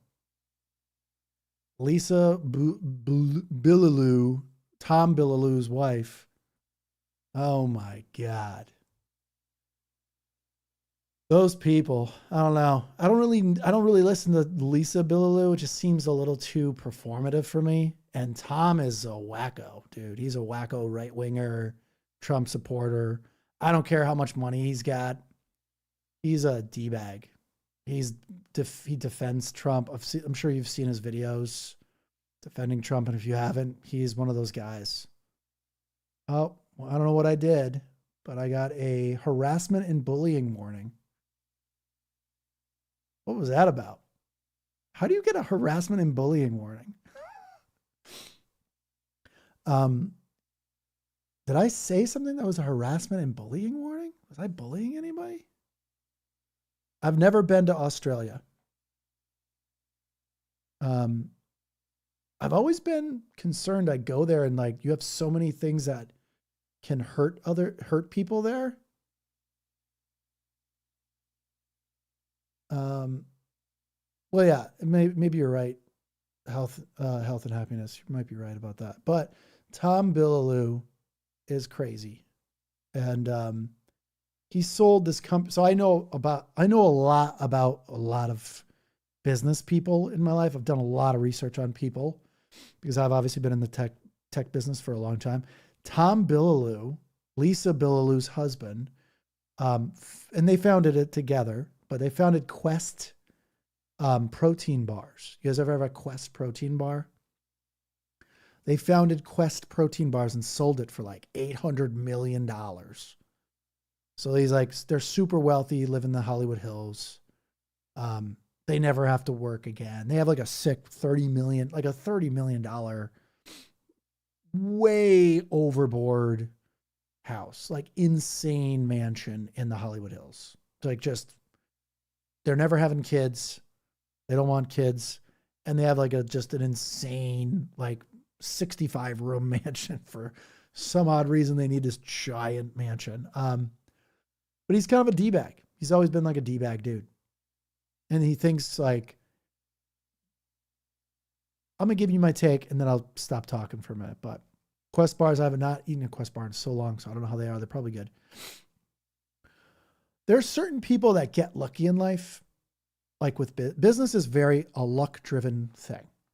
Luck and connections drive most of your business success in life. And if you get really lucky one time, and you have the exact right connections at the right time, luck, everything pans out, you can become super wealthy. Especially when you build a product like a protein bar, especially when they came into the market, because protein bars weren't as popular. And anyway, if you build something like that, I'm not saying it's easy, by the way. Quest was probably very, very difficult in the early days. I've did my research on it, but if you get lucky and you become successful, you start to think, okay, now I'm rich. I never have to worry about money again. And everybody's kissing my ass now. Everybody wants something from you, and you never know if they really want to be your friend or they just want to be around somebody who's got money and does, is giving some kind of service to them. And that's the problem with people who get wealthy early in their lives and then think they're really smart and that they're smart on everything. That does not make them smart on everything. They got lucky mostly in one area of life, and then they got extremely lucky and wealthy. But that does not mean you're smart everywhere else. We don't want your opinion on this other stuff that you clearly don't know what you're talking about on. Go back to making Quest bars, bro, right? Like, I love that you started your whatever business, media business you did afterwards to give yourself purpose. Great. It's amazing. I think that's really great that you have a purpose and stuff. But don't start having shitty opinions on politics. You know what I'm saying? Like, I don't know. It's just really hard for me to understand those two people's motivations. And Lisa is I don't know her. I've never met her. I've never met either of them, by the way. Tom comes off as a douche, and Lisa comes off of as a performative. I don't like performative podcasts. I want to see real. If you watch Lisa Billaloo, watch her interview someone, and this is what she'll do the whole time. And just keep, it's like a little dog, like popping up and down, like waiting for it, like begging for a treat. And it's just over exaggerated, performative podcasting. And it's just not appealing to me. I would never listen to it. I listened to it for like 2 seconds one time, and I'm like, oh, I can even hear her doing that through the audio, bopping up and down with like, what are you saying? Yeah. And like, why are we listening to people who founded Quest bars about politics? Why are we listening to them about anything else? I don't know, whatever. You need a wingman to meet women. Maybe. I don't know if I need a wingman. I think I need a wingman. You know what's even better than a wingman is having wing women. That's a really cool way of having some girls go with you somewhere, and then they say nothing but like nice things.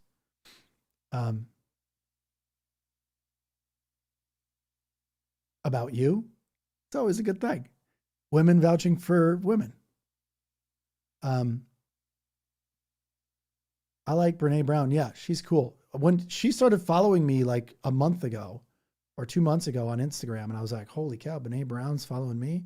How cool is that?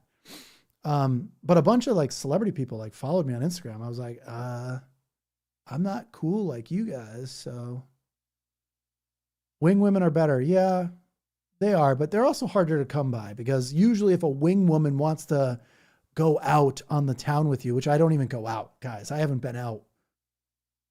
Like out. I don't drink, so like I don't go to bars. If wing women want to actually go with you anywhere, they're usually probably interested in you. I have a problem with that. A lot of girls that I have as friends turns out they like have a crush on me instead. And it's like, oh, snap. Can't we just like be cool? And then you vouch for me and I vouch for you, I guess. But girls don't really need vouching. Girls can go out to anywhere and just be like, you The guy's like, me? They're like, yeah, you. Show's on. So, you guys giving me like dating advice? This is funny. Need to go to certain functions. Yep, I know. You know what's way easier is to not do any of that though. It's way easier to be like a, yeah, Lucas's entourage over here. Exactly. That would be a way better. It's way better. It would be way better to go, me as a single guy, go out with a 2 or 3 girls that will vouch for me to other girls. Oh my God. That's like magic. But you know,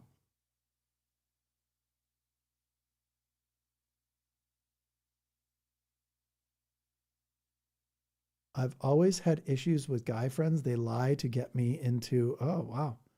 Truth tea.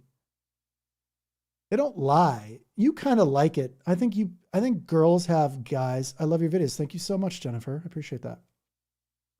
I think women that have guys as friends most of the time know that the dudes that they're friends with, this is just my take, okay? Because not everybody's like this, of course.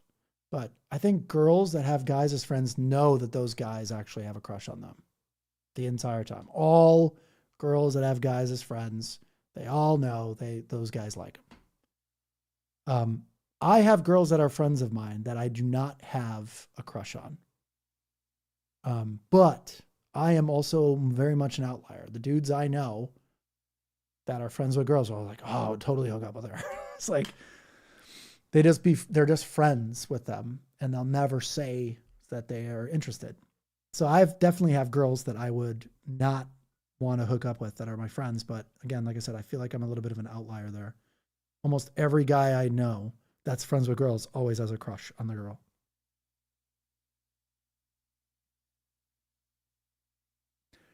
You're bang on the money. Yeah, I don't know. I might not be there. There might be outliers there too, right? But I know. So here's the thing. I know when a girl likes me and is saying, I just want to be, I want to be, let's be friends. I know the girl likes me. And then I know when they stop. There are times when girls have crushes on me and then stop having crushes on me. And I can tell there's a huge vibe change. And all of a sudden we can now be just friends. So it's like, there's, I don't know. It's true. So go outside anywhere and approach women you like. Thanks. I appreciate that, Renee. I think I know how to do that. I'm not unconfident. I hope you know that. My problem is like, I just don't want to deal with I don't want to deal with the small talk, getting to know you kind of stuff with girls right now. I'm a huge fan of the idea. I would love to just go right from like the small talk right to let's just be in a relationship or something. It's way easier to do that. Relationships are really hard. Exactly. And there's a lot of time commitment and nothing wrong with them. I definitely want to be in one eventually, but I also do not want, I don't want to just be in a relationship to be in a relationship, dude.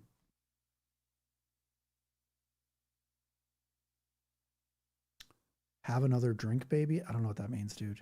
Yeah, I don't know. I'm thinking about that. Maybe it's not like I quit drinking because I didn't really want to. I had a problem with drinking. I just quit drinking to see how long I can go without it. And it's been almost 4 years. So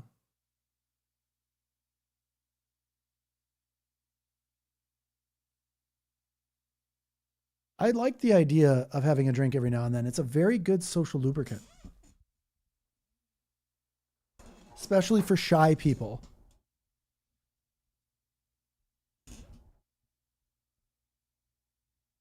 Right?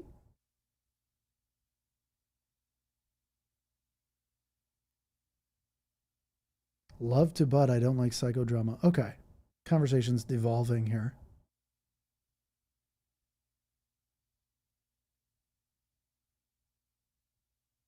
It's Sophia. Misogyny is rampant in fascist states. Yeah.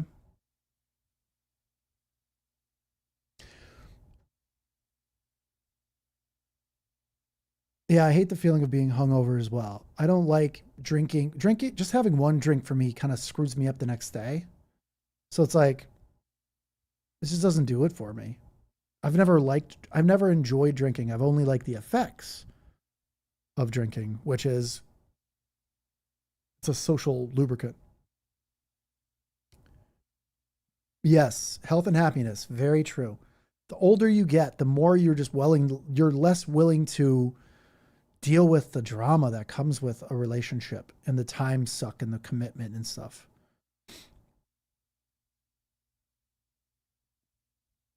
I don't really want anything to kind of get in my way right now in life. And if someone's like, hey, let's go watch a movie for like let's go binge watch a TV show. I'm like, I don't want to do that. I'd rather be doing something productive. Um, and I don't want to go to certain things unless I have access to the internet. And then there's certain things I will do. But I have to admit, being with somebody in a relationship is really great if you have the right person with you and you get to know them. And you guys like jive really well. That's really awesome. But it is a big time suck out of your life. And I've done that before. It's not like I've been married before. That's never happening again. F that. I'm outdoor, Kels. I'm outdoors all the time. Just today, 6 miles outside. Boom. You think I keep this like figure without like doing anything outside? No, I don't want to camp though, dude. I did enough camping when I was a kid that I never want to be out I don't want to do tents ever again. Hundreds and hundreds of camping. No, no thanks. Not anymore. I am a big authentic person as well.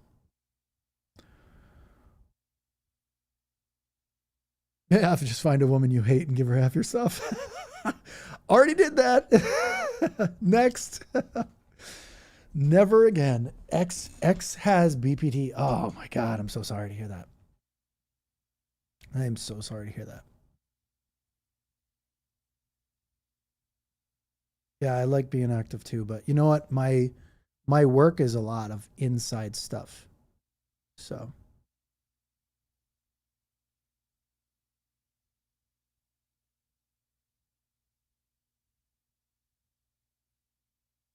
I'll take you to Smart Club. I don't know what that is, Roy Williams.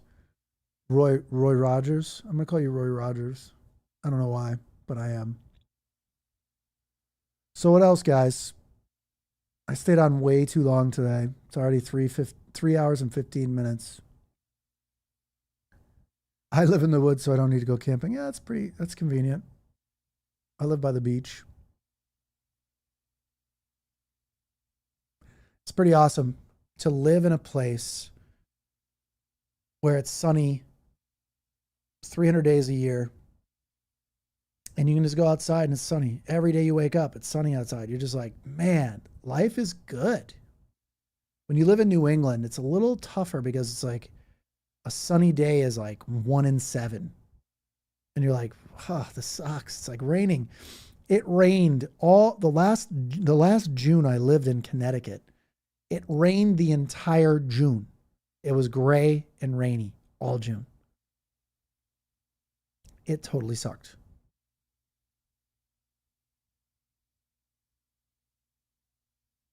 Thanks, Kels.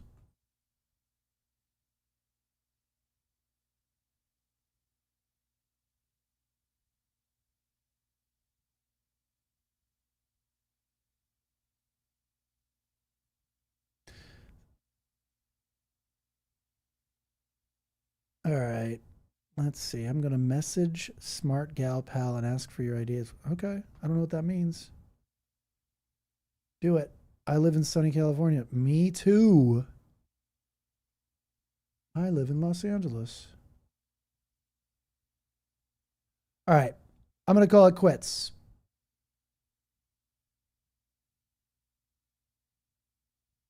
You got lucky. When did you? Okay, Uncle Hippie. When did you go to When did you go to Ireland?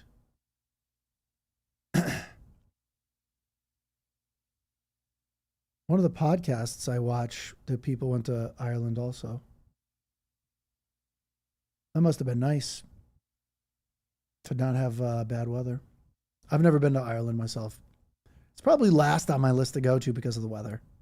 Oh, 20 years ago? Okay, gotcha. That's pretty cool, man. Down by the river, New Year's Young. All right. Tonight, this is it. Thanks for being here, guys. I appreciate you showing up to my live. It means a lot. You guys rock. And I will do this again, trying to figure out the 2-hour format right now of how I could pull this off. So share as much as you can of my videos so I can get as much of like an audience if you guys don't mind, of course. So I'd really like to do this kind of stuff full time, guys. So I really appreciate it. Appreciate you showing up. And you guys rock. Thanks, Health and Happiness, as always, for being here. You rock. And yeah, I'm real. I'm not AI. So I will talk to you guys later. I will be posting a really good video tomorrow, so stay tuned. Bye.